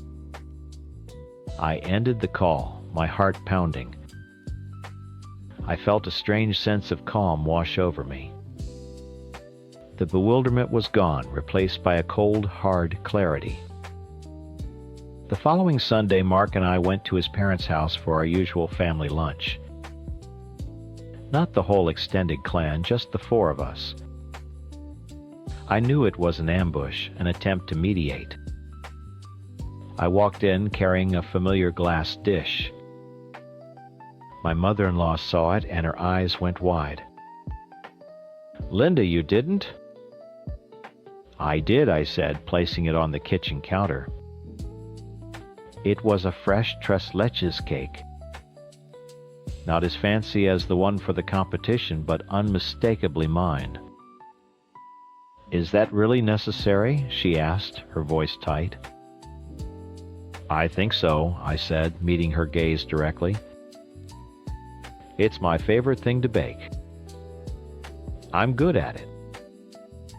And I'm not going to stop doing something I love just because someone else in this family has a problem with the truth. Mark came up behind me and slid his arms around my waist, a silent show of support. His mom just sighed and turned back to the stove. We ate lunch. We didn't talk about Chloe. But the cake sat on the counter, a silent, delicious monument to reality. It wasn't about revenge, not really. It was about refusing to be erased. Refusing to pretend. They can have their drama. They can choose their sides. I'll be over here. I'll be baking my cake. And I'll be eating it too. I know what he told you.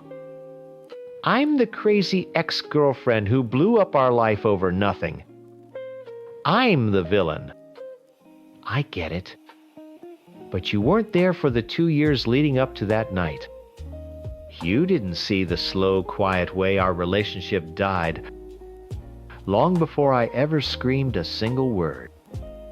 When I met him, he was the sweetest man I'd ever known. Gentle, a little broken, but so kind.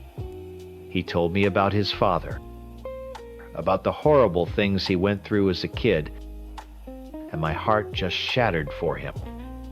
I promised myself I would be his safe place. I would build a home so warm and secure that no ghosts from his past could ever get in. And for a while, I did. I found the apartment, I decorated it, I made it ours. He was the heart of it, and I loved him more than anything. But love doesn't pay the bills. And love doesn't make decisions. Over time, I noticed a shift. It was slow at first. I'd handle the rent because I was better with money.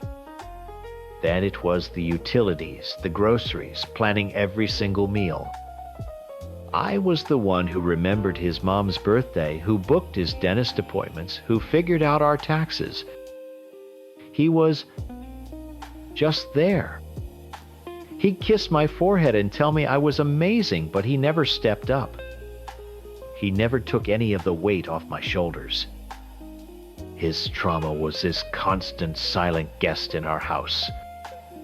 I was so busy trying to protect him from it, making sure everything was calm and easy for him, that I forgot I needed someone to protect me too.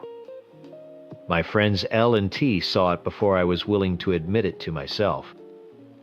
We'd be out for drinks and I'd be venting about how tired I was. "You're his mother, not his partner," L told me one night, and the words hit me like a slap in the face. I got defensive. Told her she didn't understand him, that he was sensitive. But her words just echoed what I was already thinking. T was blunter. "A man should be your rock, not another thing you have to carry." I hated hearing it, but I knew they were right. I was 30 years old, building a future completely on my own, while my 7-year-old boyfriend played video games and thanked me for making dinner. Then I met D. He was part of our wider friend group, but we'd never really talked much. He was different. He was ambitious, he had a 5-year plan, and he owned his own home. When he looked at me, he didn't see a caretaker or a safe harbor. He saw a woman. He asked about my career, my goals, my passions. It had been so long since anyone had asked me that even my own partner. A little spark was lit, and it felt dangerous and exciting and horribly, horribly wrong. I felt so guilty. The resentment had been building for months. Every time I had to transfer money into our joint account to cover his half of the rent, it grew. Every time I had to ask him 3 times to take out the trash, it grew. I started to hate myself for being attracted to D, for wanting something more than the sweet passive man who was waiting for me at home. I felt trapped. That's when L and T came over. They had these grim, serious looks on their faces. They sat me down at the kitchen table, the same one I'd picked out and paid for, and they showed me the phone.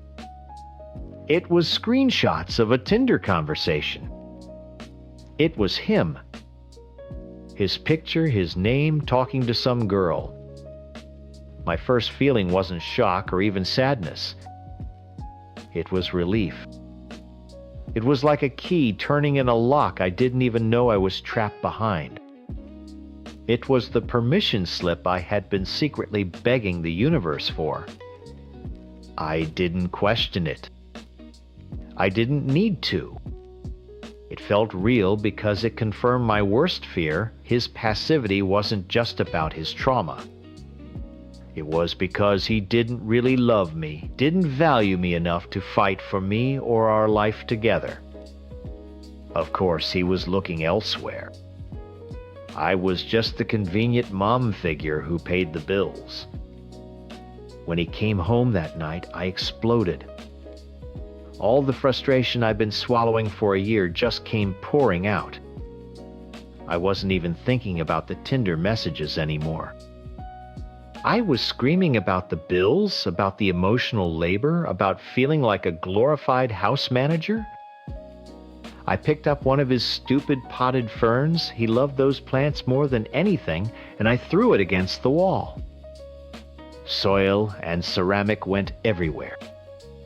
It was ugly. It was messy. But it felt so good to finally let it out. I told him to get his things and get out.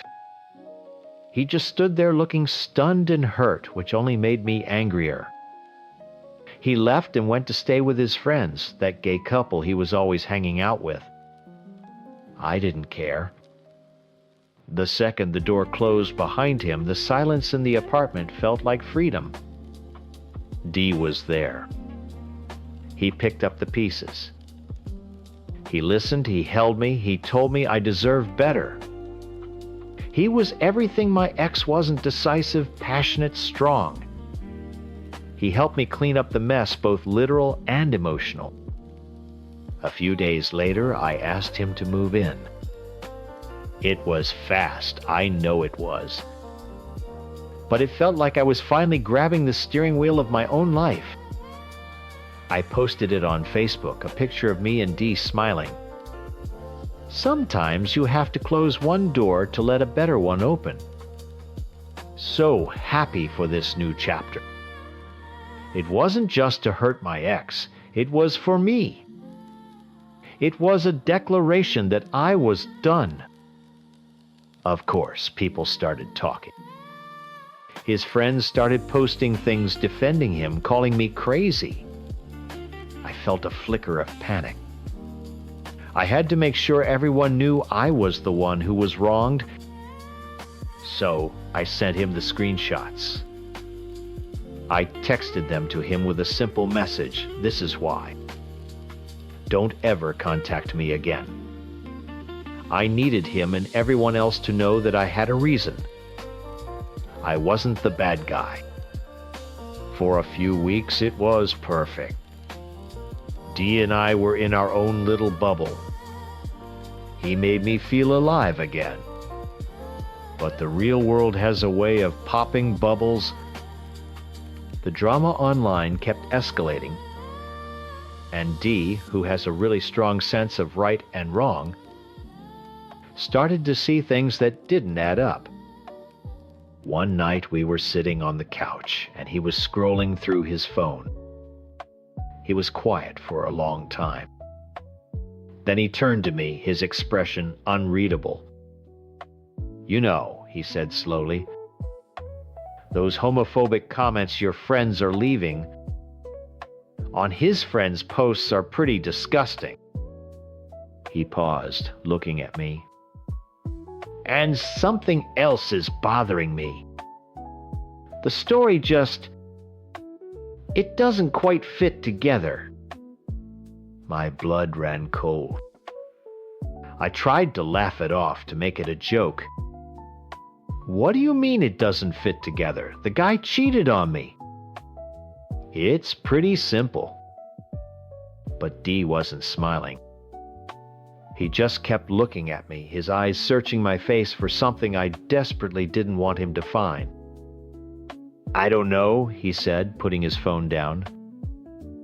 "His friends are defending him like he's a saint. And my friends, who know him a little, say he was crazy about you, that he would never cheat. It just feels off." "Can I see the original screenshots again?" Panic shot through me. The originals? There were no originals. Just the ones L and T had sent me. I fumbled for my phone, my hands shaking. "I deleted them," I said, a little too quickly. I didn't want to look at them ever again. He just nodded slowly, but he didn't believe me. I could see it in his face. The trust was gone. The perfect bubble we had built was starting to leak, and I didn't know how to patch the holes. The next few days were hell. He was distant, quiet. The passion was gone, replaced by a polite suspicion that was 1,000 times worse than anger. He was a man of action, but more than that, he was a man with a strong sense of honor. He had jumped in to save the damsel in distress, and he was starting to suspect the dragon was a story I'd made up. The final blow came when he sat me down a week later. He looked exhausted. "I need you to be honest with me," he said, his voice flat. "Did you ever actually talk to the girl from the screenshots?" "No," I admitted. "My friend T did." "Okay," he said. "Call T right now. Put him on speaker. I want to hear it from him. My heart hammered against my ribs. This was it. This was the moment the whole house of cards would come down. I called T, my hands trembling so badly I could barely press the screen. He answered, and I explained that D just had a few questions. T's voice was nervous, shaky. D didn't waste any time. Those Tinder screenshots, he said, his voice firm. Were they real? There was a long pause on the other end of the line. I could hear T breathing. Look, man, he started. Yes or no, D cut him off. And then the quietest little word that destroyed my entire world. No. T tried to explain, stumbling over his words. He said he saw how unhappy I was, how my ex was taking advantage of me, and he just wanted to give me the push I needed to leave. He thought he was helping me. I dropped the phone. It clattered onto the hardwood floor. I didn't look at D, but I could feel his eyes on me. When I finally forced myself to meet his gaze, it wasn't anger I saw. It was pure contempt. Disgust. He cheated, and I wanted to help you, D, said his voice dangerously calm. I put my reputation on the line defending you. But you built this whole thing on a lie. You used me to avoid having an adult conversation with the man you lived with for 2 years. He stood up and walked into the bedroom. I heard drawers opening and closing. He came back out with a duffel bag. You're not a victim, he said, standing by the door. You're a coward. And then he was gone. The silence in the house was deafening. When my ex had left, the silence felt like freedom. Now it was just empty. The home I had so carefully built felt like a tomb. I walked from room to room, touching the furniture I'd picked out, looking at the walls I'd painted. I saw everything clearly for the first time. L and T hadn't manipulated me. They had just held up a mirror to the ugliest part of myself, the part that was resentful and selfish, and told me it was strength. They gave voice to the coward I had become. I hadn't been taking control of my life. I had been throwing a grenade into it because I was too scared to just walk out the door. I collapsed onto the floor and sobbed. I wasn't crying for D. I wasn't even crying for my ex yet.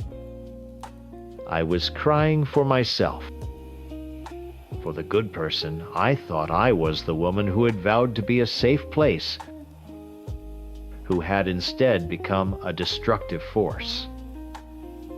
A few days later, after the crying stopped, and all that was left was a hollow ache, I picked up my phone. I texted him. The screenshots were fake. I'm so sorry. Can we please talk?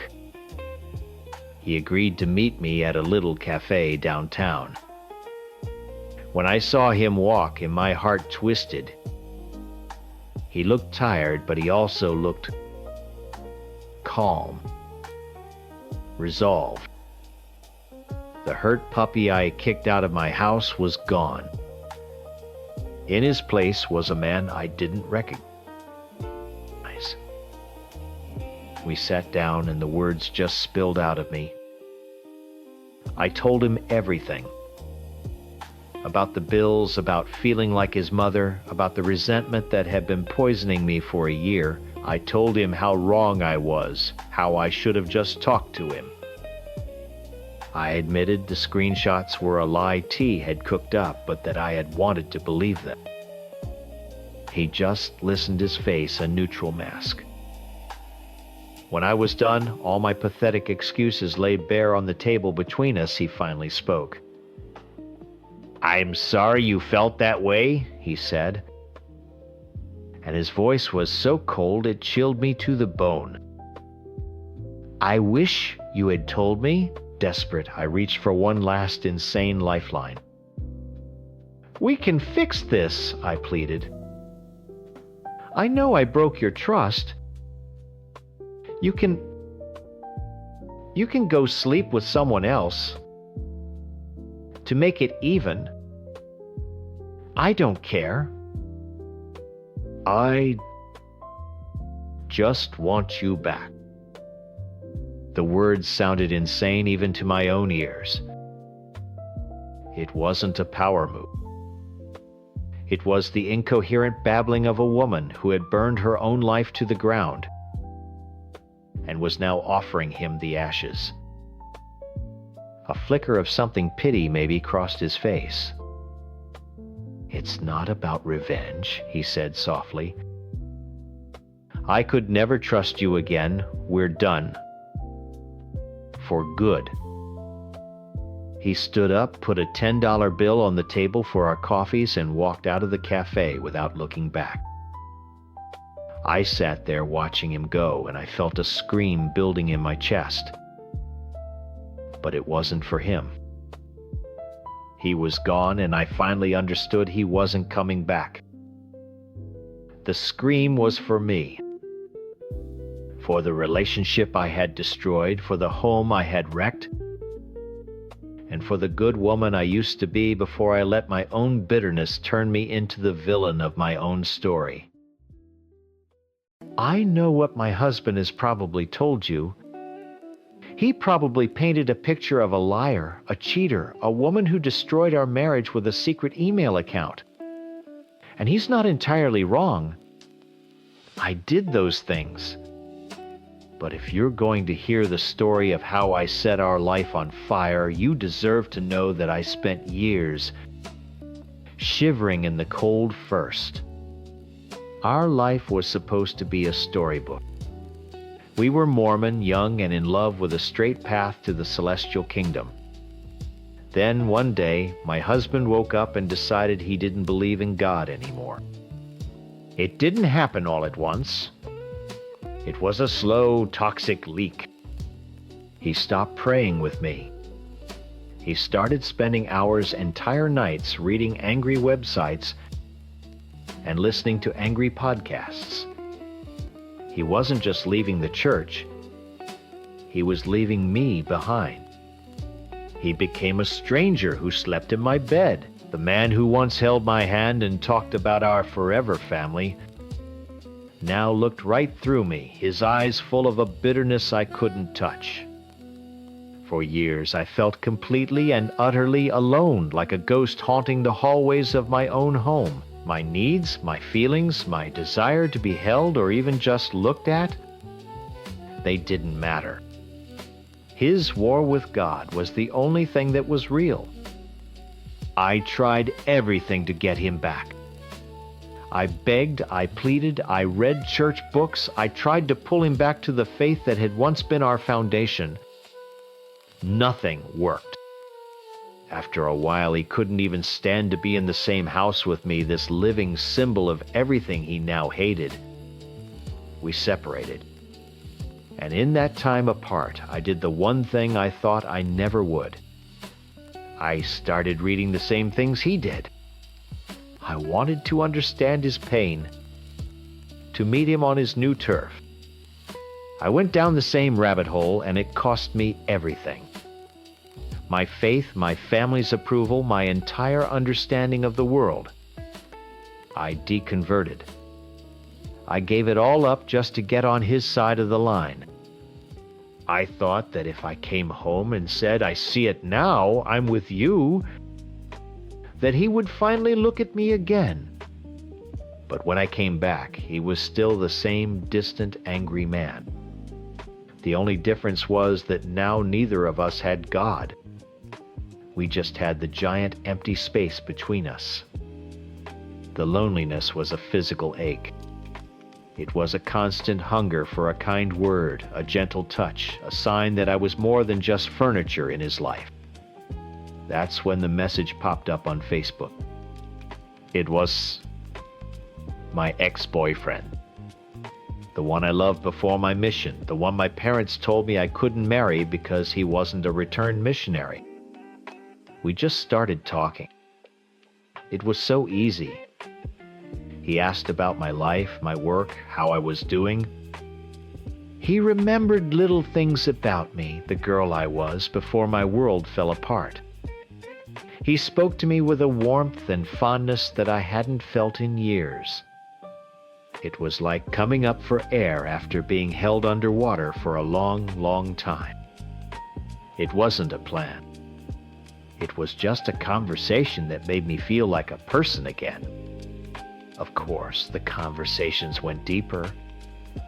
I was starving for emotional connection, and he was offering it. I told him I regretted not marrying him. I told him I still loved him. Were those things literally true? I don't know. What was true was that I was in immense pain, and he was the only person who seemed to care. My husband found those messages, and the explosion I expected was weirdly cathartic. For the first time in years, he had a passionate emotion that was directed at times me asterisk. Even if it was rage, he was finally looking at me. He was finally seeing me. He saw that I was hurting enough to look for comfort somewhere else. And in the aftermath, a miracle happened. He came back. For 1 solid month, he was the husband I had been praying for. He was attentive. He was loving. He held me, he talked to me, he saw me. We had sex, real sex, not the distant mechanical act it had become. It was the best month of our entire marriage. I cut my ex off completely without a second thought. I didn't need him anymore. I had my husband back. But years of neglect leave deep scars. A month of bliss felt fragile, like a dream I was about to wake up from. A little voice in the back of my head whispered to me every day, asterisk, this isn't permanent. He's only being nice because he's scared of losing you. The second he feels safe again, he'll disappear back into his anger, and you'll be a ghost again. Asterisk, I was terrified. I was so terrified of returning to that cold, silent house and that invisible life. So when my ex messaged me again, I made the worst decision of my life. I told him we couldn't talk on Facebook anymore, but we could email.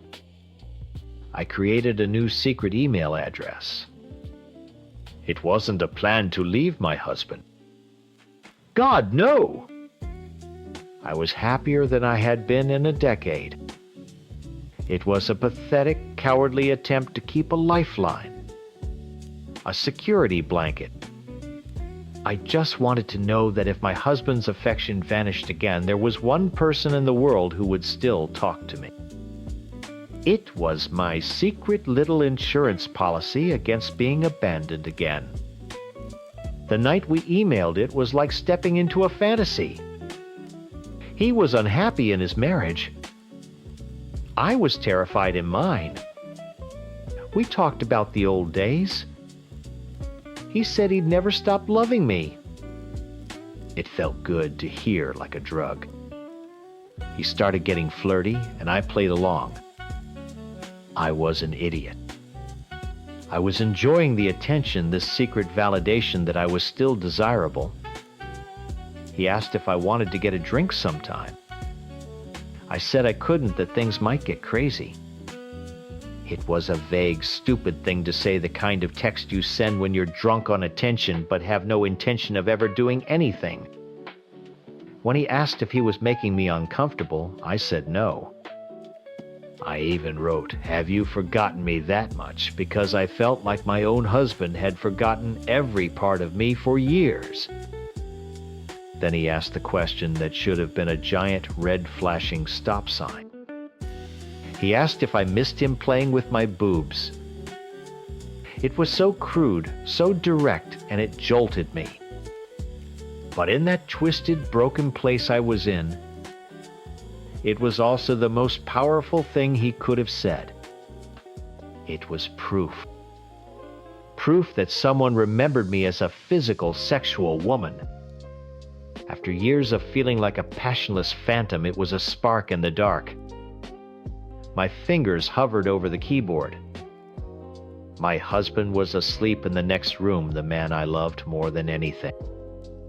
I knew what I was doing was wrong, that I was playing with a fire that could burn down the beautiful, fragile new life we were building. But the fear was stronger. I typed back the stupidest words of my entire life. I figured, "Yes, now delete." I hit send. My heart was pounding in my chest. Asterisk, delete it times, I thought. Asterisk, just delete it, and this will all go away, asterisk. I shut the laptop, the screen going black, and had no idea that the fuse had already been lit. I thought that would be the end of it. A stupid, reckless 10-second fantasy in a secret corner of the internet, and now it was over. He would delete the email, I would delete the email, and I could go back to the real world where my husband was finally holding my hand again. I climbed into bed next to him, my body buzzing with a toxic mix of guilt and adrenaline. He stirred in his sleep and wrapped an arm around me, pulling me close. It was the casual, possessive affection I had craved for years. I buried my face in his chest, breathing him in, and told myself that this times was real. The email was nothing. A stupid mistake. It didn't mean anything. The next day was normal. We had coffee. We talked about plans for the weekend. For the first time in forever, we felt like a real couple navigating the simple, boring parts of life together. The fear started to fade. The little voice in my head went quiet. I let myself believe that the good month wasn't a fluke. It was our new beginning. I had my husband back. I didn't need a security blanket. That evening, we were watching a movie on the couch. My head was on his lap and he was stroking my hair. It was perfect. Then his phone buzzed on the coffee table. He picked it up, his expression casual. I watched his face change. The casualness dissolved, replaced by a stillness that terrified me. The hand in my hair stopped moving. He just stared at the screen, his thumb slowly scrolling. The silence in the room became so loud it felt like a scream. He didn't say a word. He just gently lifted my head off his lap, stood up, and walked toward our bedroom. My heart hammered against my ribs. I knew. I didn't know how, but I knew. Then my own phone, sitting next to me on the couch, lit up.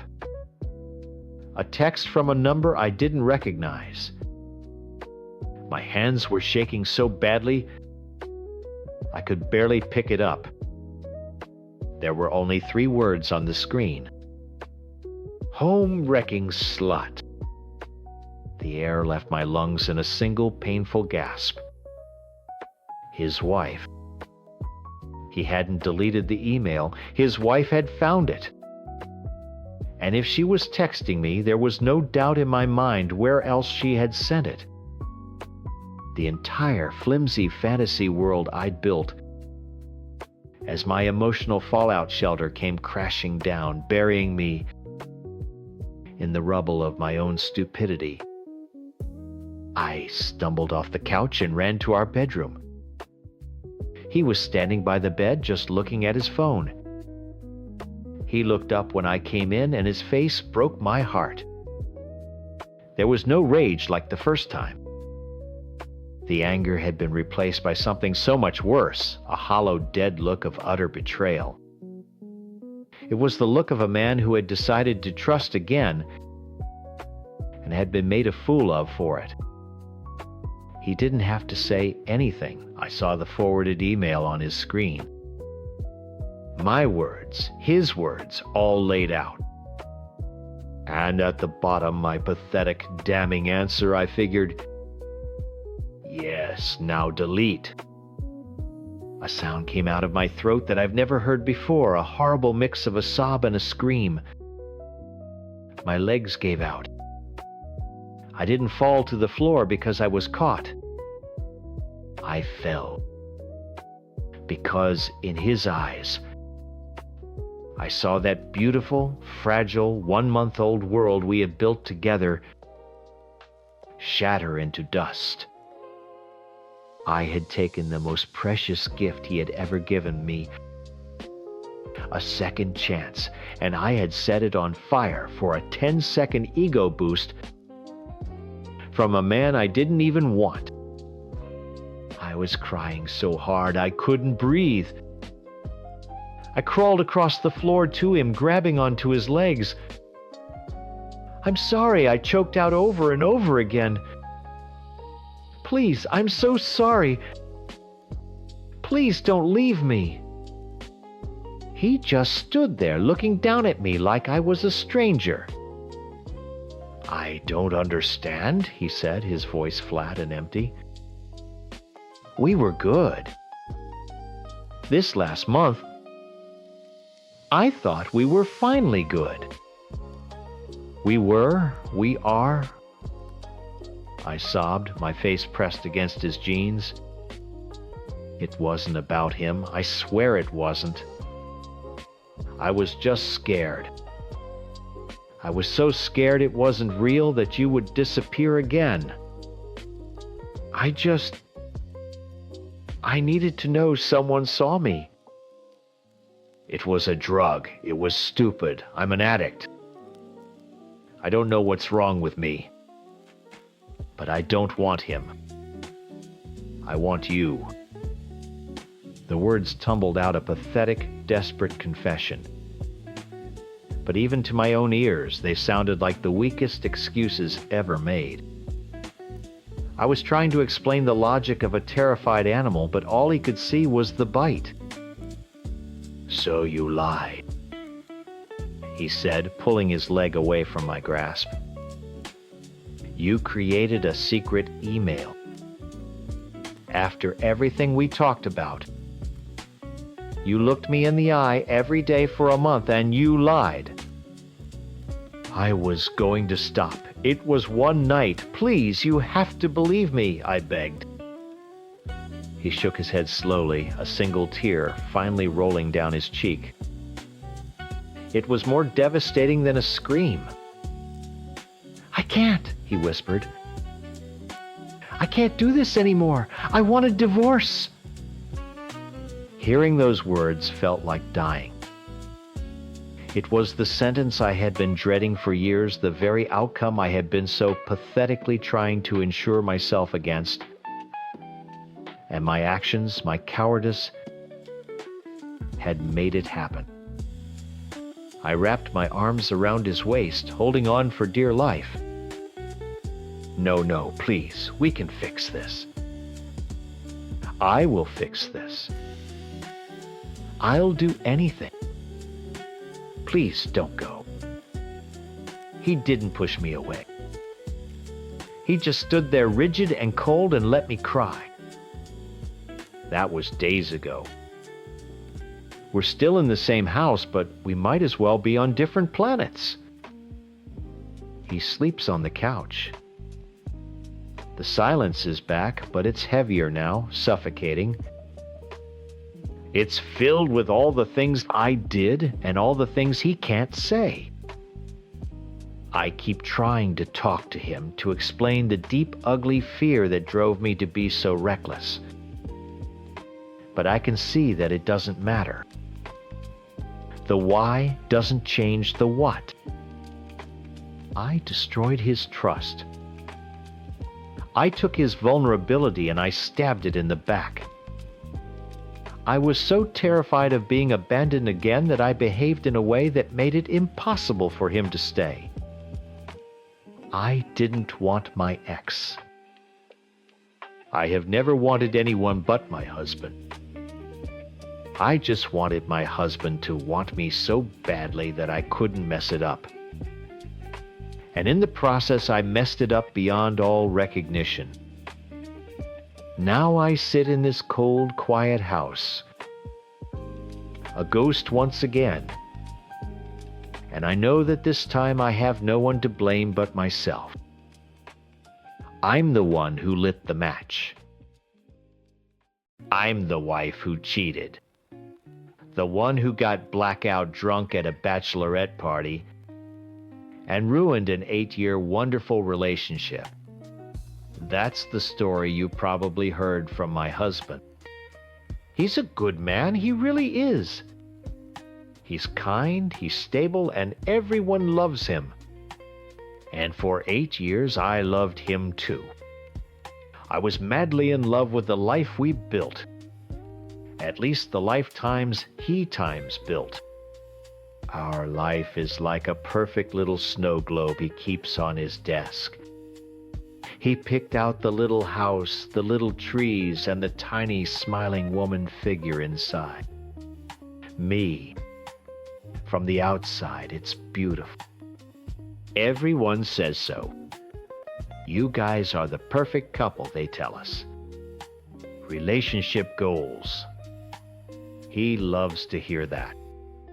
He shakes the globe, makes the snow fall just right, and smiles at his perfect little world. But he never asks the woman inside if she's tired of the fake snow, if she's screaming to get out from behind the glass.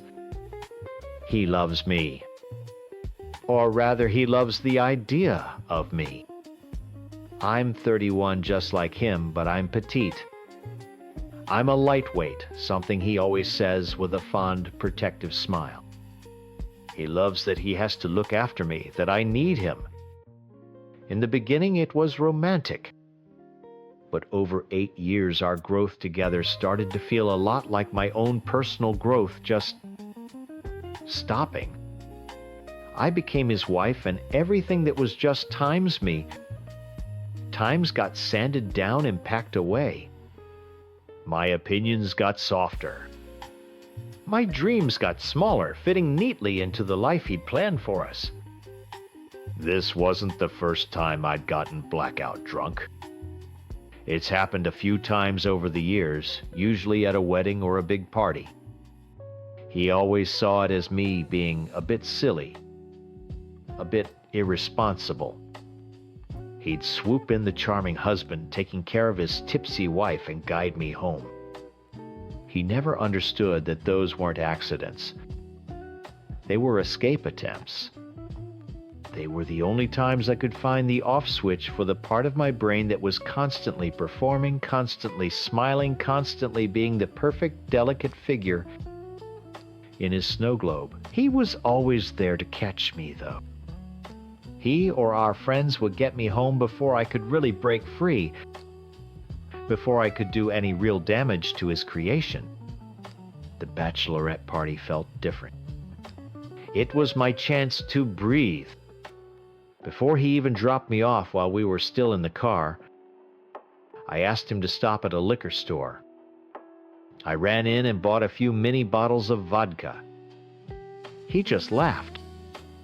Getting a head start, he asked, thinking it was cute. I downed 4 of them in the bathroom as soon as I got to the pre-party. They weren't for fun. They were for courage. I needed to build up enough nerve to be myself for a few hours. The bar was loud and crowded, and for the first time in forever, I wasn't anyone's wife. I was just a woman out with her friends. The alcohol hit, and the glass walls of my life just melted away. I was talking to people, laughing loudly, dancing without a care in the world. I felt visible. Then a guy came up to me. He wasn't my type, he wasn't anything special. But when he looked at me, he didn't see David's wife. He just saw me. We started talking, then flirting. It was easy, like breathing. He told a dumb joke, and I laughed, and he took my hand. Just held it. And my heart started pounding. It wasn't about him. It was about the touch. A touch that wasn't familiar, that wasn't possessive, that wasn't part of the routine.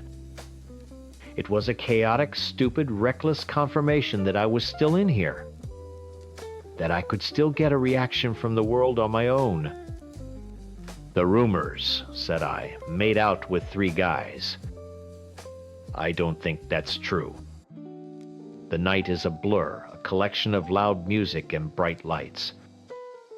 But I remember one kiss, out by the back patio. It wasn't romantic. It was desperate. It was me pressing my lips against a stranger to feel something, anything that was real and unplanned. I wasn't looking for a new man.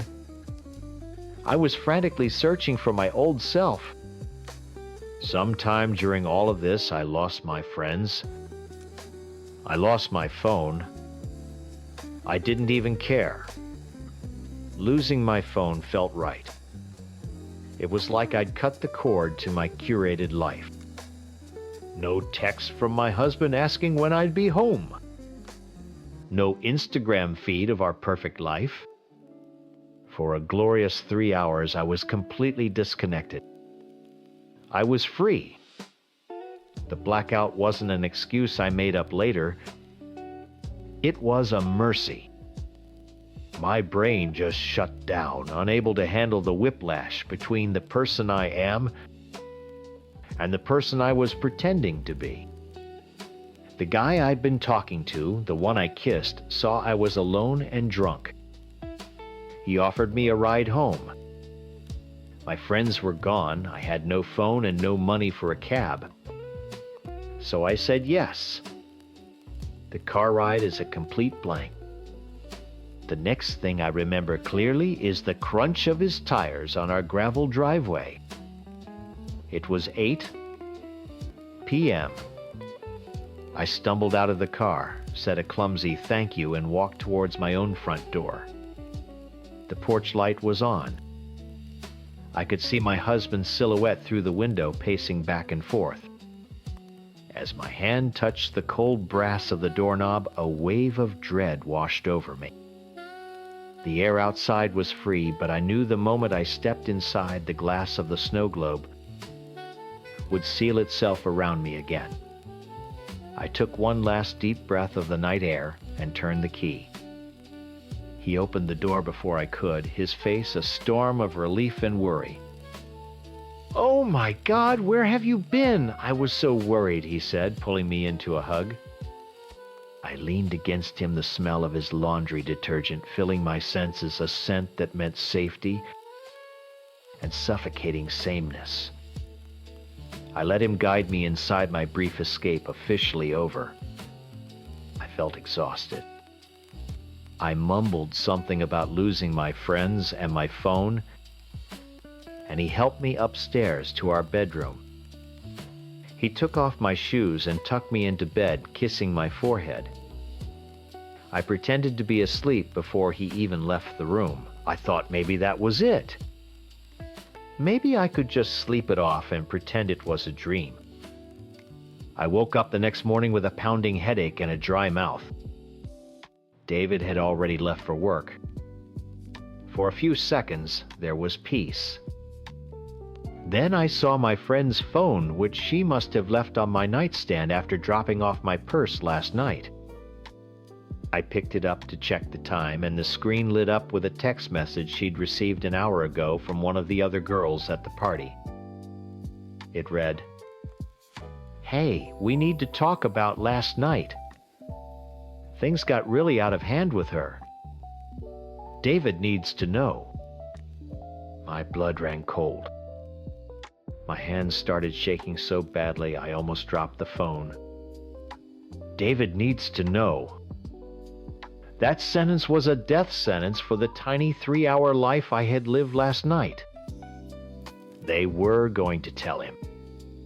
Of course they were.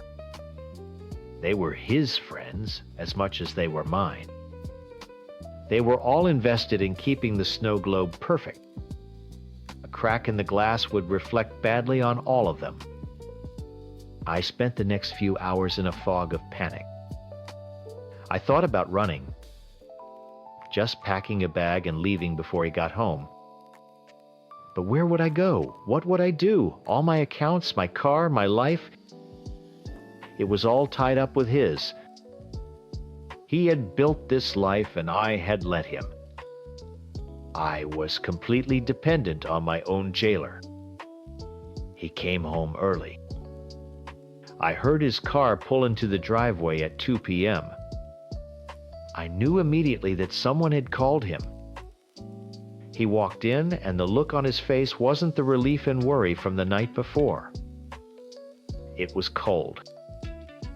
It was the face of a man who had just discovered a deep, ugly scratch on his brand new car. He didn't even say hello. He just stood in the doorway and said, "Jenna called me. She told me what happened." I stood there, my mouth dry, my heart hammering against my ribs. "What did she tell you?" I managed to whisper. "She told me you were a mess, that you disappeared, and that you were making out with guys at the bar." He said it so flatly, like he was reading a grocery list. She said the rumor was 3 different guys. Is that true? I shook my head, tears already welling up. No, of course not. I drank too much. I got separated from them. Who drove you home? He asked, his voice still dangerously calm. This was it. The point of no return. I don't know, I lied. Some guy. He was just being nice.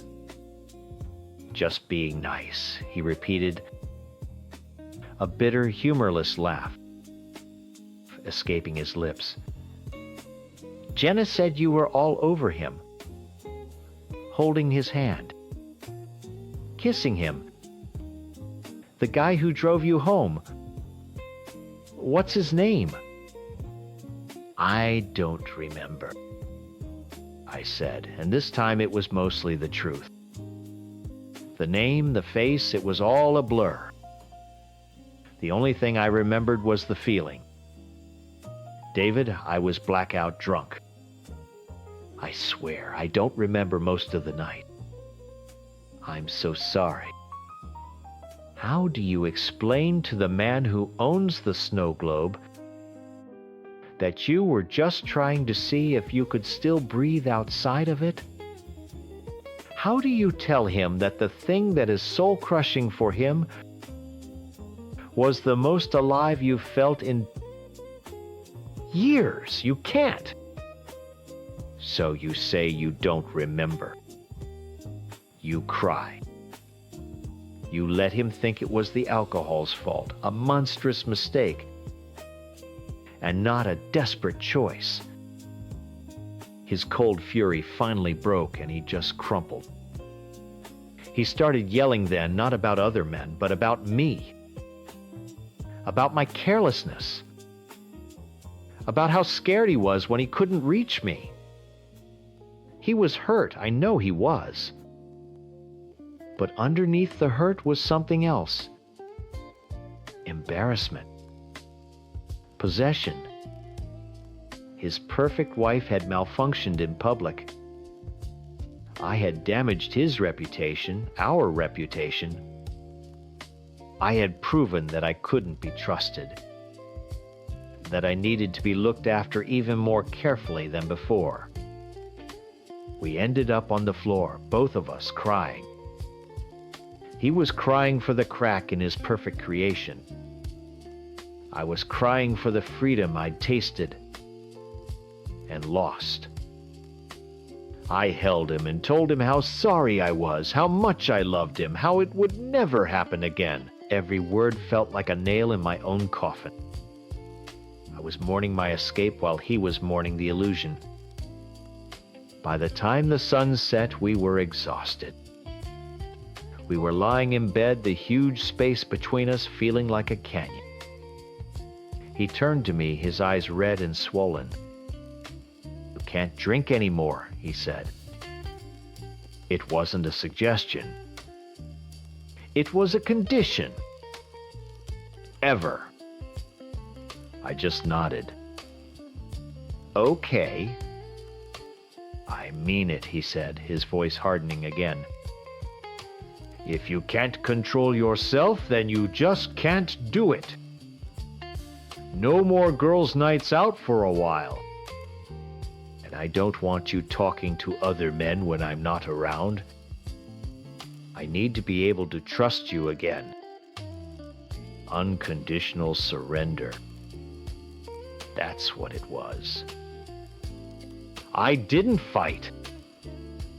I didn't argue that he was being controlling or unfair. I just agreed. Because fighting would mean I'd have to tell him the truth, the whole truth. That I wasn't trying to destroy our marriage. I was trying to save myself from it. And he would never, ever understand that. To him, our marriage times was times me. There was no difference. In the weeks that followed, he tried to fix us. He was more attentive than ever, constantly checking in, wanting to know where I was, who I was with. He called it rebuilding trust. It felt like he was shortening my leash. My friends, the same ones who reported me to him, acted sympathetic, telling me I was lucky he was willing to forgive me. They looked at me with a mixture of pity and judgment. I was the broken toy that David, in his infinite goodness, had decided to keep.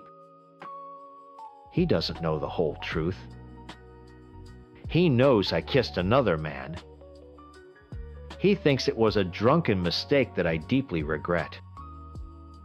He thinks my promise to never drink again is my penance, my way of showing him that I'm dedicated to fixing what I broke. He's wrong. It wasn't a mistake. It was a choice. A messy, self-destructive, desperate choice. And my promise wasn't penance. It was me climbing back into the snow globe and handing him the key. He thinks our perfect marriage is ruined now. He looks at me sometimes with this sadness in his eyes, like he's looking at something beautiful that's been shattered and glued back together. You can still see the cracks, but he's wrong. Our marriage wasn't ruined that night. The truth is, it was killing me long before I ever walked into that bar. That night wasn't the end. It was just the first time I screamed loud enough for the sound to get through the glass. My wife Jenna is a neuroscientist. She decodes the intricate wiring of the human brain for a living, but she can't see her own worth. For that, you can thank her sister Mary. To understand our problem, you have to understand their family. It's a twisted little solar system where Mary is the sun and everyone else, especially Jenna, is just a cold rock orbiting her. Mary is a model. Not a supermodel, mind you, but the kind with a curated Instagram feed and enough local ad campaigns to fuel a bottomless pit of narcissism. She's tall, blonde, the kind of conventionally attractive that makes people stop and stare. Jenna is brilliant, funny, with warm, intelligent eyes and a smile that could power a small city. But in her family's eyes, she's just Mary's less shiny academic sister. Their entire childhood was a highlight reel of this comparison. Mary won a local beauty pageant. Jenna got a full-ride scholarship. Guess which one got the framed photo on the mantelpiece? Mary landed a shampoo commercial. Jenna published her first peer-reviewed paper on synaptic plasticity. At the next family dinner, her mother spent 20 minutes talking about how good Mary's hair looked on TV. Jenna's paper was never mentioned. This stuff grinds a person down. It plants a seed of doubt so deep it becomes part of your DNA. Jenna's seed had grown into a forest of insecurity centered entirely around her body and the fear that she wasn't enough. And Mary loved to water that forest, especially when it came to me. For the 7 years I've been with Jenna, Mary has treated me like her personal property. It was never overt enough to cause a scene always couched in plausible deniability. A hug that lasted a few seconds too long, her body pressed tight against mine. A hand that would accidentally brush my ass as she squeezed past in a hallway. Whispering in my ear at a party, Jenna's so lucky. If she ever messes up, you know who to call, followed by a wink. Each time, I'd shut it down. I'd step away, change the subject, give her a hard look. But it was a game to her. The real damage wasn't to me, it was to Jenna. She saw every single incident. She'd see the lingering touch, the smirk, and she would just deflate. All the confidence I spent weeks building up would evaporate in an instant. The car rides home were always the same. "You saw how she looked at you," she'd say, staring out the passenger window. "Jenna, baby, I only see you." "She's so beautiful, Carl. I get it." "I wouldn't blame you." "Stop. There is nothing to get." "I love times you, asterisk." "I chose times you, asterisk." This was our rinse and repeat cycle of reassurance. I meant every word, but it felt like I was trying to patch a bullet hole with a Band-Aid. Mary was the one holding the gun, and she kept pulling the trigger. The breaking point came at their parents' 40th anniversary party. The house was packed with family, friends, and relatives, a perfect audience for the Mary show. From the moment we walked in, she was on me. She cut Jenna off mid-sentence to ask for my help getting something from the garage. "Carl, be a dear and help me with the extra chairs. They're too heavy for little old me," she said, fluttering her eyelashes. Jenna's hand tightened in mine. "I can help," she offered, her voice small. "Oh, no, sweetie, you stay and talk to Aunt Carol.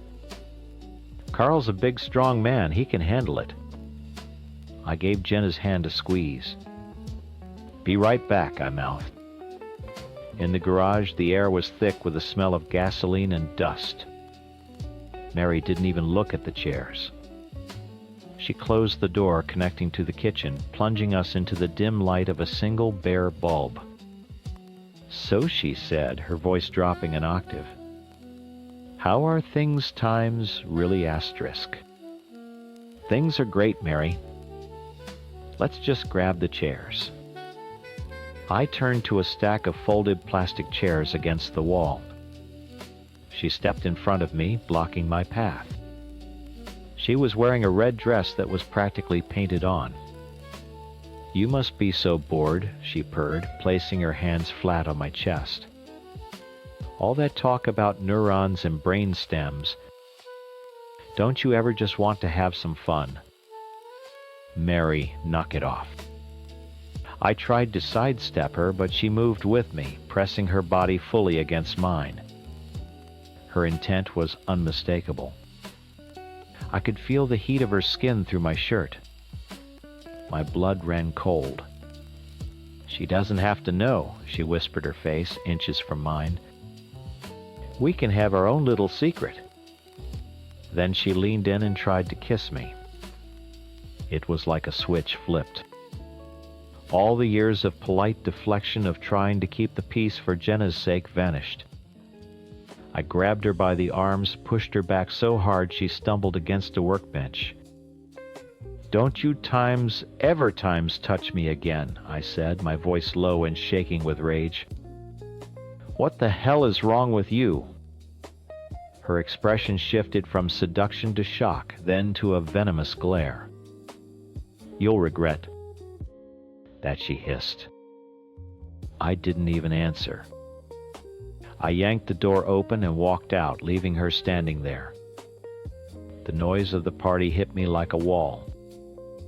I scanned the room, my heart pounding, and found Jenna. She was watching me, her face pale with worry. She knew. She didn't know the details, but she knew. I walked straight to her, took her by the hand, and said, "We're leaving. Now." In the car, I told her everything. Every word, every touch. I watched as my words landed like physical blows. She didn't cry. She just stared straight ahead, her face completely void of expression. The confident, brilliant woman I loved had been hollowed out, replaced by a ghost. When we got home, she went straight to our bedroom and closed the door. That night was the beginning of the spiral. She barely ate. She called in sick to the lab. She'd just lie in bed staring at the ceiling. When I tried to hold her, she'd flinch. "She won," she whispered one night, her back to me. She finally proved it. She can have any man she wants, even you. She didn't. Times get times me, Jenna. I rejected her. I told you that. But she tried. She thought she could. That's all that matters. It was a nightmare. But Mary wasn't done. 2 days later, Jenna's phone started blowing up. It was her mother, then her aunt, then her cousin. Mary had launched her counteroffensive. She had told the entire family that times had come onto times her asterisk. That I'd cornered times her, times in the garage, and that she, a poor victim, had fought me off. And they all believed her. Of course they did. She was the golden child. The son. I was sitting on the couch trying to coax Jenna into eating some soup when her mother called me directly. I put it on speaker. "And I am just sickened, Carl. To do that to your wife's own sister in our home, Mary is traumatized. You're lucky we're not calling the police." I looked at Jenna. She was curled into a ball, shaking her hands over her ears. She was living her worst fear, not just being replaced, but being blamed for the sins of the person who tormented her. Her own family was painting her as the fool who married a predator.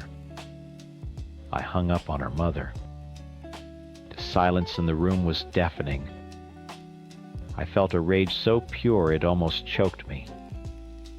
I had been so focused on Jenna's pain, on her shattered self-worth, that I hadn't even had a second to process what happened to me. I was sexually assaulted, and now I was being slandered for it.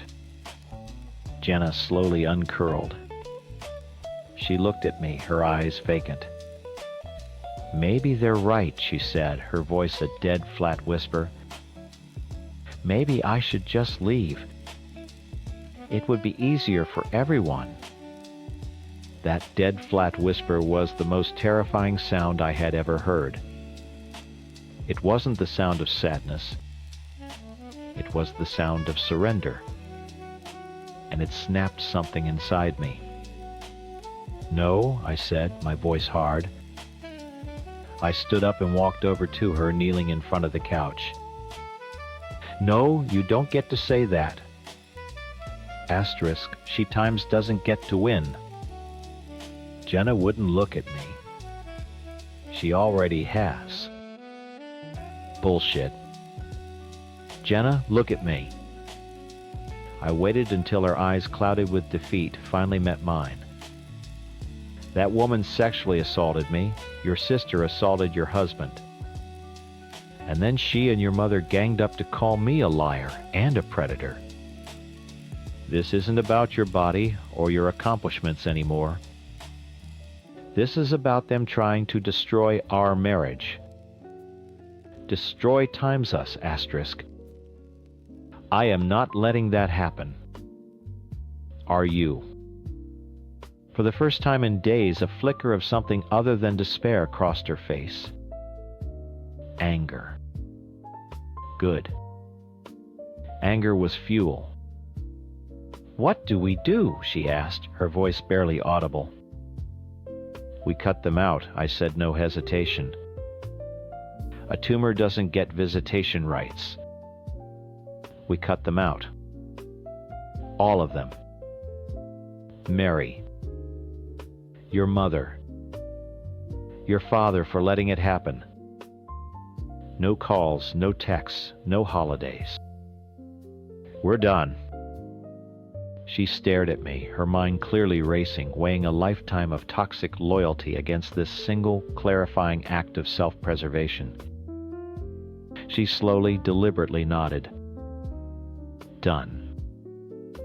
It was like a switch had been flipped for both of us.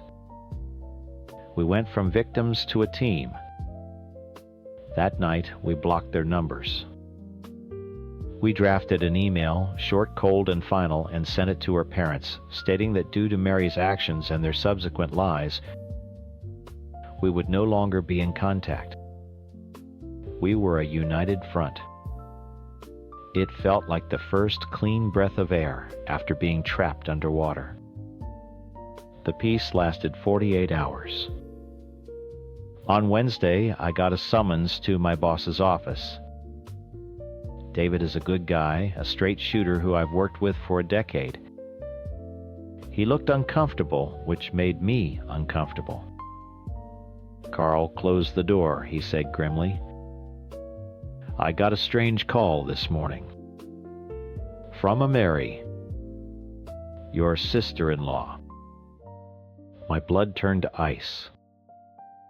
What did she say? "A lot," he said, shifting in his chair. "Accusations of inappropriate behavior. Harassment. Said you have a drinking problem. Said she was worried about you being around female colleagues." I just stared at him, my mind blank with rage. Mary wasn't just trying to ruin my marriage. She was trying to ruin my life. "David, that is a complete and utter lie," I said, my voice shaking. "She's unwell. My wife and I just cut contact with her entire family. This is retaliation." He held up a hand. "I believe you, Carl." The whole thing sounded rehearsed and frankly a little unhinged. "I've known you for 10 years. But HR has to be notified. It's protocol. Just watch your back." I walked out of his office in a daze.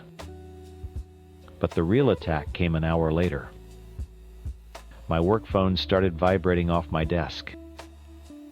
It was a text from Sarah in accounting. Asterisk, "Oh my God, Carl, check your email." Now? Asterisk, then another, and another. I opened my laptop. My inbox was flooded with replies to a single email thread. An email sent from My Times account to the entire company-wide distribution list. The subject line was, "My apology." I clicked on it. My heart stopped. It was a picture. A horribly photoshopped image of my head on the naked body of a morbidly obese man posed grotesquely on a bearskin rug. Below it was a single line of text, "Sorry for being a pig." I can't help myself. I felt the blood drain from my face. It was humiliation on a corporate scale. It was so bizarre, so insane that no one would know how to react. It was a career nuke. I slammed my laptop shut, grabbed my keys, and walked out of the office without a word to anyone. When I got home and showed Jenna, she didn't spiral. Her face hardened into a mask of pure fury. "That's it," she said, her voice dangerously calm. "She wants to play dirty. Fine, we're getting a lawyer." The next day we were in the office of a sharp, no-nonsense attorney who looked over our evidence, my texts with Jenna, my account of the garage, the email. She drafted a cease and desist letter so severe it could strip paint. It detailed the assault, the slander to my employer, and the libelous email sent after illegally accessing my account. It threatened a restraining order and a lawsuit for defamation that would financially cripple her. We sent it to Mary via a process server that afternoon. The final straw came that night. Jenna's phone rang. An unblocked number. It was her mother. Jenna, her jaw tight, answered and put it on speaker. Jenna, thank God, her mother's voice was frantic. "You need to call this off. Mary just got a letter from some lawyer. She's a mess. She made a mistake. She's young. She gets carried away. You can't ruin your sister's life over a little misunderstanding." I watched Jenna's face. All the years of being second best, of being ignored and invalidated, coalesced into a single moment of crystalline clarity. A misunderstanding, Jenna's voice was ice. She sexually assaulted my husband. She tried to destroy his career. And you helped her. You chose her. You always choose her. That's not fair, Jenna. She's sensitive. And what am I? Jenna shot back, her voice rising with a strength I hadn't heard in years. Am I the rock? The one who's supposed to just take it? The one whose husband can be violated and slandered, and it's just a little misunderstanding? No. We're done. I am your daughter, but we are done. Lose this number. She hung up the phone and then with a shaking hand blocked the number. She looked at me, her eyes shining with unshed tears, but her chin was high. It was the most beautiful thing I had ever seen. The letter worked. The harassment stopped. Dead silence, Mary faced with actual consequences, for the first time in her life, folded completely. The following weekend, I booked a small cabin by a lake 3 hours away. We turned off our phones. We hiked, we cooked, we sat by the fire and just talked. We talked about everything. Not just Mary, but the whole toxic system that created her. For the first time, Jenna spoke about her childhood not as a series of sad anecdotes, but as a source of legitimate trauma she needed to unpack. I'm going to start seeing someone, she said, staring into the flames. A therapist. I can't let them live in my head anymore. I need to evict them. When I went back to work, I was dreading it. I expected whispers, weird looks. Instead, David called an all-hands meeting in our department. He announced that there had been a malicious targeted cyber attack against me from a third party that the company's IT security team had confirmed it, and that any speculation or gossip would not be tolerated. After the meeting, 3 of my coworkers, guys I mostly just talk sports with, came over. "Man, that's messed up," one said. "We got your back. Whatever's going on, we're with you." It was a simple gesture, but it nearly brought me to my knees. The world wasn't entirely made of Marys and their enablers. It's been 6 months. Jenna is thriving in therapy. She started seeing herself not as Mary's sister, but as Dr. Jenna Collins, a brilliant scientist. She walks taller, she smiles more. We're stronger than we've ever been, forged in a fire I wouldn't wish on anyone. We don't know what happened to Mary or her family, and we don't care. Their solar system can spin on without us. We're busy building our own galaxy. My brother Liam and I were a 2-man lifeboat. That's what it felt like after the storm hit. First Mom, then Grandma and Grandpa, then Uncle Mark. One after another, the waves just kept coming until it was just us, Dad, and a whole lot of empty space. Liam and I clung to each other. I was 15, he was 10. I taught him how to tie a Windsor knot for the funerals. He taught me it was okay to cry into a pillow as long as you punched it first. We had our own language, a shorthand of shared glances and inside jokes forged in the fire. We were solid. Then Dad brought home Chantel. She was nice enough, I guess. Big smile, lots of bright-colored clothes, and she came with a son, Kyle. He was 9, a year younger than Liam, with wide, watery eyes and a habit of standing too close. The first time I met him, he just stared at me, unblinking, like I was a TV screen. "Kyle doesn't have a dad around," Chantel explained, ruffling his hair. "He's so excited to have a big brother figure." I gave a tight smile. Cool. The first red flag was the hugging. Kyle was a hugger. Not normal hugs. These were full-body leech hugs where he'd wrap his arms and legs around you and just hang on, burying his face in your shirt. The first time he did it, I froze. Every muscle in my body screamed to push him off. "I'm not really a hugger, man," I said, trying to gently untangle myself. "Oh, Andrew, don't be like that," Dad said from the doorway. "He looks up to you." Chantel chimed in, her voice dripping with sweetness. "He just adores you already." "Let him." So I let him.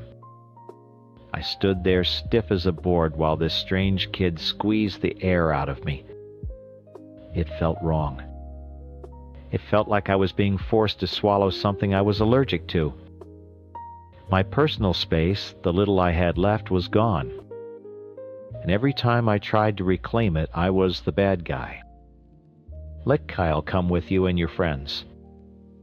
"I'm just going to the skate park, Dad." "Take him. He needs to get out of the house." So I took him. He didn't skate. He just sat on the bench and watched me with those big, unnerving eyes. My friends tried to talk to him, but he'd just shrug and stare at me. It was creepy. It got worse. The parentification, I think that's the word for it, started small. "Andrew, can you watch Kyle for a half hour while I run to the store?" Chantel would ask. A half hour turned into an hour, then 2. Soon, it wasn't a question. "We're going out, Dad," announced one Friday night. You've got the boys. What I have plans with Liam. We were going to watch the new Star Wars movie. You can watch it with Kyle too, Chantel said, already putting on her coat. But it's our thing, Liam mumbled, looking at the floor. He felt it too. The invasion. Andrew, you're the oldest, Dad, said his voice hardening. It was his go-to line. It's your responsibility to help out. We're a family now. Start acting like it. My responsibility. Suddenly I was a free babysitter, a built-in role model, a surrogate parent to a kid I didn't know, all because my dad decided to get remarried. Every weekend became a negotiation. Every minute of my free time was subject to Kyle's needs. If I wanted to just hang out with Liam in my room, Kyle would knock on the door a minute later. Can I come in? If I said no, Chantel would be at the door 5 minutes later. Andrew, why are you excluding your brother? Liam is my brother, I'd say. Kyle is your son. The look she'd give me was pure ice. The forced proximity, the constant pressure, it did the exact opposite of what they wanted. It didn't create a bond. It created a pressure cooker. And Kyle was the one who felt the heat the most. He saw how Liam and I were. It wasn't something I did on purpose. It just was. A look across the dinner table when Dad said something clueless. The way we'd burst out laughing at a movie, quote, no one else got. The easy way I'd throw an arm over Liam's shoulder or mess up his hair. It was natural. It was real. With Kyle, everything was a performance. I had to force the smiles, force the conversation. I had to endure the clinging, the constant silent observation. He could feel the difference. And it started to make him rot from the inside out. He started throwing tantrums, but only when I was involved. One afternoon, Liam tripped in the yard and scraped his knee badly. I ran over, helped him up, and carried him inside to clean the cut. We were in the bathroom, and I was putting a bandage on his knee, telling him a stupid joke to make him stop crying. Kyle was standing in the doorway. I didn't see him at first. When I looked up, his face was twisted into a mask of pure hatred. It wasn't aimed at me. It was aimed at Liam. You always help him first, he whispered, his voice trembling. He was hurt, Kyle, I said, confused. He just shook his head and ran to his room, slamming the door. Later I heard him screaming at Chantel. He loves Liam more. He doesn't love me. The house became a minefield. Dad and Chantel started watching me, judging every interaction. If I gave Liam the last slice of pizza, Chantel would sigh dramatically. If I helped Liam with his homework before checking on Kyle, Dad would pull me aside. You have to make more of an effort with Kyle, son. You're hurting his feelings. I'm not doing anything. I'm just living my life. Well, your life is making him miserable. Try to be more inclusive. Kyle's behavior spiraled. He'd break Liam's things and deny it. He'd lie to Chantel saying I'd said mean things to him. He was a ticking time bomb and I was tied to it. The final straw was when Chantel found a drawing in his room, a crude stick figure cartoon of me and him holding hands, with a second drawing next to it of Liam's stick figure being scribbled out with an angry red crayon. That's when they decided he needed therapy. I was relieved. Finally, I thought, someone professional will see what's going on. They'll see that this forced relationship is toxic. They'll tell Dad and Chantel to back off. For a few weeks, things were quiet. Tense but quiet. Kyle went to his appointments. Dad and Chantel walked around on eggshells. I started to feel a sliver of hope. Then came the Tuesday night.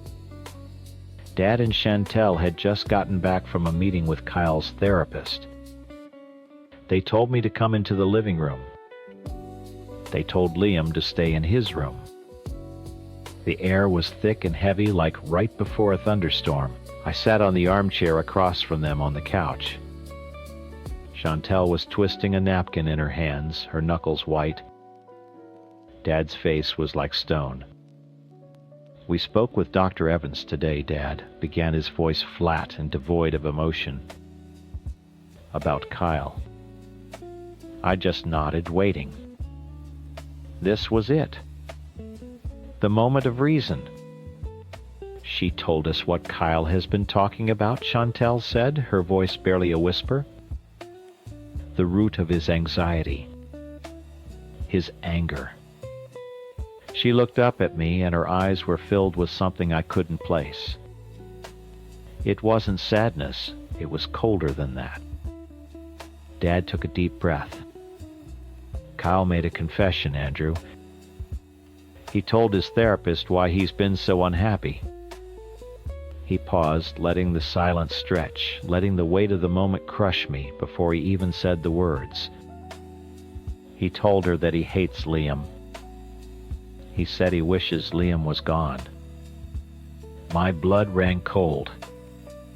And Dad continued, his eyes locking onto mine, hard and unforgiving. He said, "It's because he wants you all to himself." I stared at them, my mind racing. It was out. The ugly, twisted truth of the situation they had created was finally out in the open. I opened my mouth 100 "I told you so's" on the tip of my tongue. I was about to tell them that this is what happens when you try to force a family, when you ignore every boundary, every plea for space. But I never got the chance. Before a single word could escape, I saw the look on their faces. It wasn't relief. It wasn't understanding. It wasn't concern for the son who was now a target of this obsessive jealousy. It was pure, undiluted accusation, aimed right at me. Chantel's lip began to tremble, but her eyes blazed with a terrifying fire. Dad's jaw was set so hard I thought it might crack. He leaned forward, his voice low and dangerous, a rumble that shook the entire room. "So," he said slowly, "we have a problem." The way he said, "we" made my stomach clench. It wasn't a partnership "we," it was the royal "we," the parental "we" that meant you. Asterisk, "we times don't have a problem," I said, my voice dangerously steady. Asterisk, "you times have a problem. I told you this was a bad idea. I told you I wasn't comfortable. I told you to give him space." Dad's face darkened. "This isn't about your comfort, Andrew. This is about a 9-year-old boy who is in so much pain that he wants his own brother gone." "Kyle is not his brother," I shot back, pointing a finger from Dad to Chantel. "You two pushed this. You crammed him down my throat, down Liam's throat, and ignored everything I said. You forced him to see me as some replacement, Dad, and Liam as the competition. Of course he's messed up. You did this." That's when Chantel broke. The napkin in her hands ripped. She shot up from the couch, her face a mangled mess of tears and rage. "How dare you!" she shrieked, the sound sharp enough to break glass. "How dare you, my son, comes into this house, a sweet, loving boy who just wants a family, and you treat him like he's garbage, like he's a burden." "He's not a burden, he's a—" "You were supposed to be his big brother," she screamed, taking a step toward me, her body trembling. It was your job. Your one job as the oldest was to make him feel welcome, to love him. You can't force someone to love somebody, I yelled, getting to my feet. That's not how it works. It is in a family, Dad's voice boomed, cutting through her hysterics. He stood up a wall of anger beside his new wife. It's your responsibility, Andrew. Chantel and I, we are building a life together. That meant our sons becoming brothers. Liam gets it. Why can't you... The mention of Liam was a low blow. Don't you dare bring him into this. I'll bring him into it all I want. Chantel's voice was ragged. He sees it. He sees how you favor Liam, how you shut Kyle out, how you look at my son with that coldness in your eyes, Doctor. Evans, said Kyle, feels completely rejected by you. Rejected, you did that. She was right in front of me now, her breath hot on my face. You are a selfish, evil boy, she hissed, spittle flying from her lips. You took my happy, wonderful son and you destroyed him. You broke him because you couldn't be bothered to share a little bit of your heart. You have destroyed my son. The words hit me like a physical blow. Evil. Destroyed. I looked at my dad, my eyes begging him to step in, to say something, anything to stop this. This was his wife accusing his son of being a monster. He just stood there, his jaw locked, his eyes full of disappointment. He put a hand on Chantel's shoulder, not to pull her back, but to support her. To stand with her. Against me. Go to your room, Andrew, he said, his voice a low command. We're done here.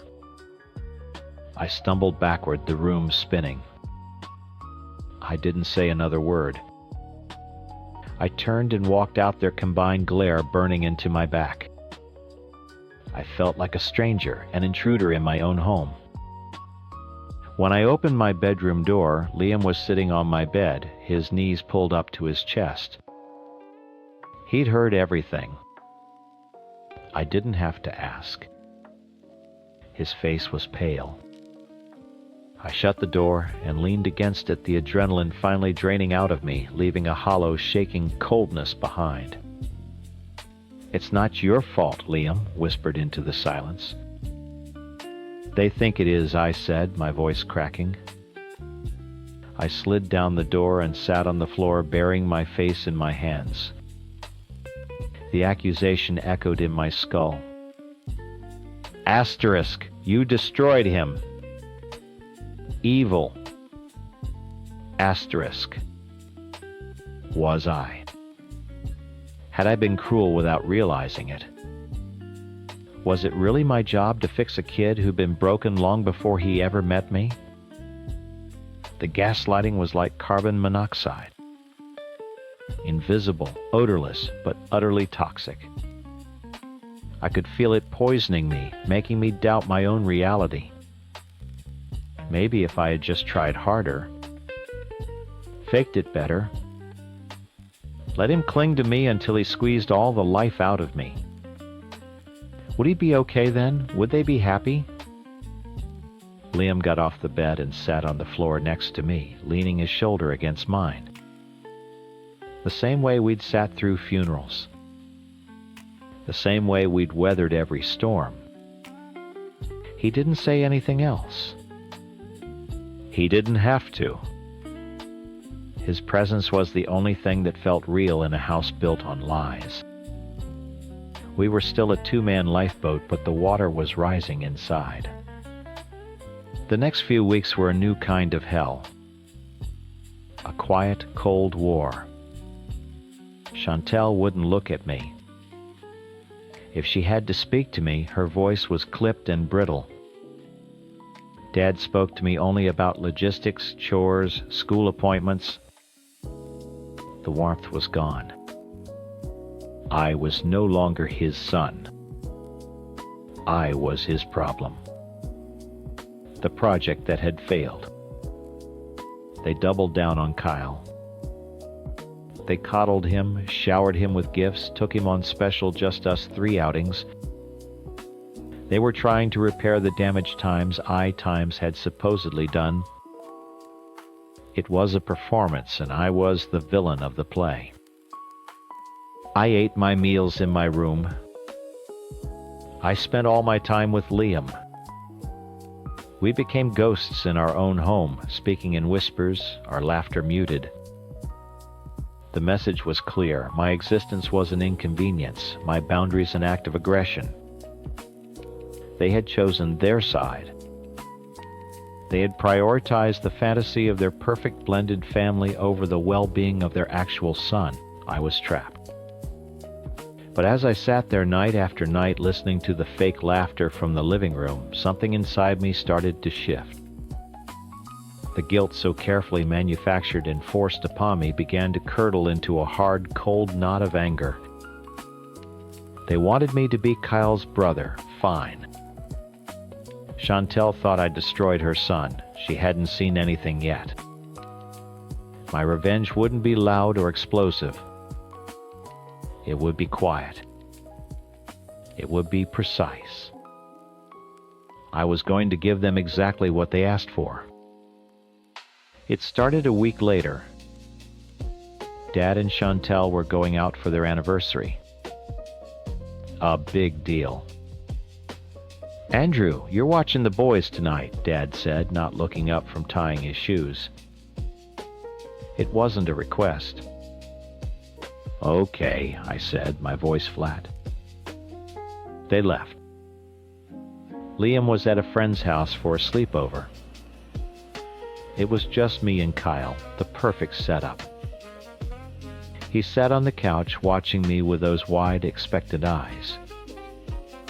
The old me would have put on a movie and hidden in my room. The new me walked over and sat down next to him. "So, what's up?" I asked, my tone casual. He blinked, surprised by the direct engagement. "Nothing." "Cool. Hey, I noticed you haven't been taking the trash out on your days.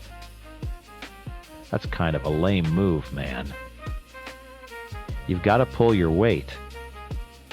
Kyle's face fell. He was used to being babied, not called out. "Mom said she'd do it."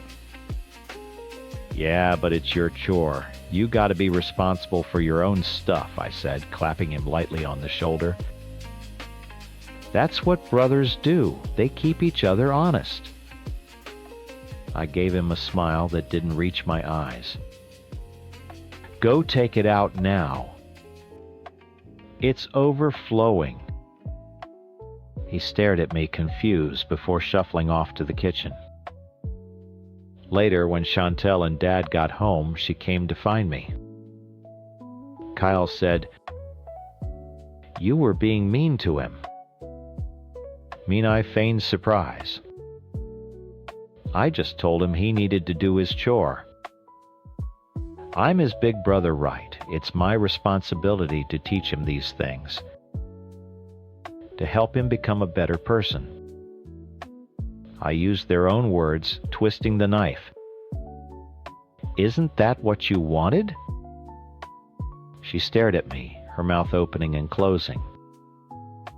She couldn't argue. I was doing my job. From that day on, I became the perfect older brother. Their version of it, anyway. I stopped avoiding Kyle. I started treating him exactly like I treated Liam. When he'd get a bad grade on a test, I'd say, "Dude, you gotta study harder." Want me to help you make some flashcards? When he'd throw a tantrum because he lost a video game, I wouldn't ignore it. I'd walk over, turn off the console, and say, "If you're gonna be a sore loser, you don't get to play."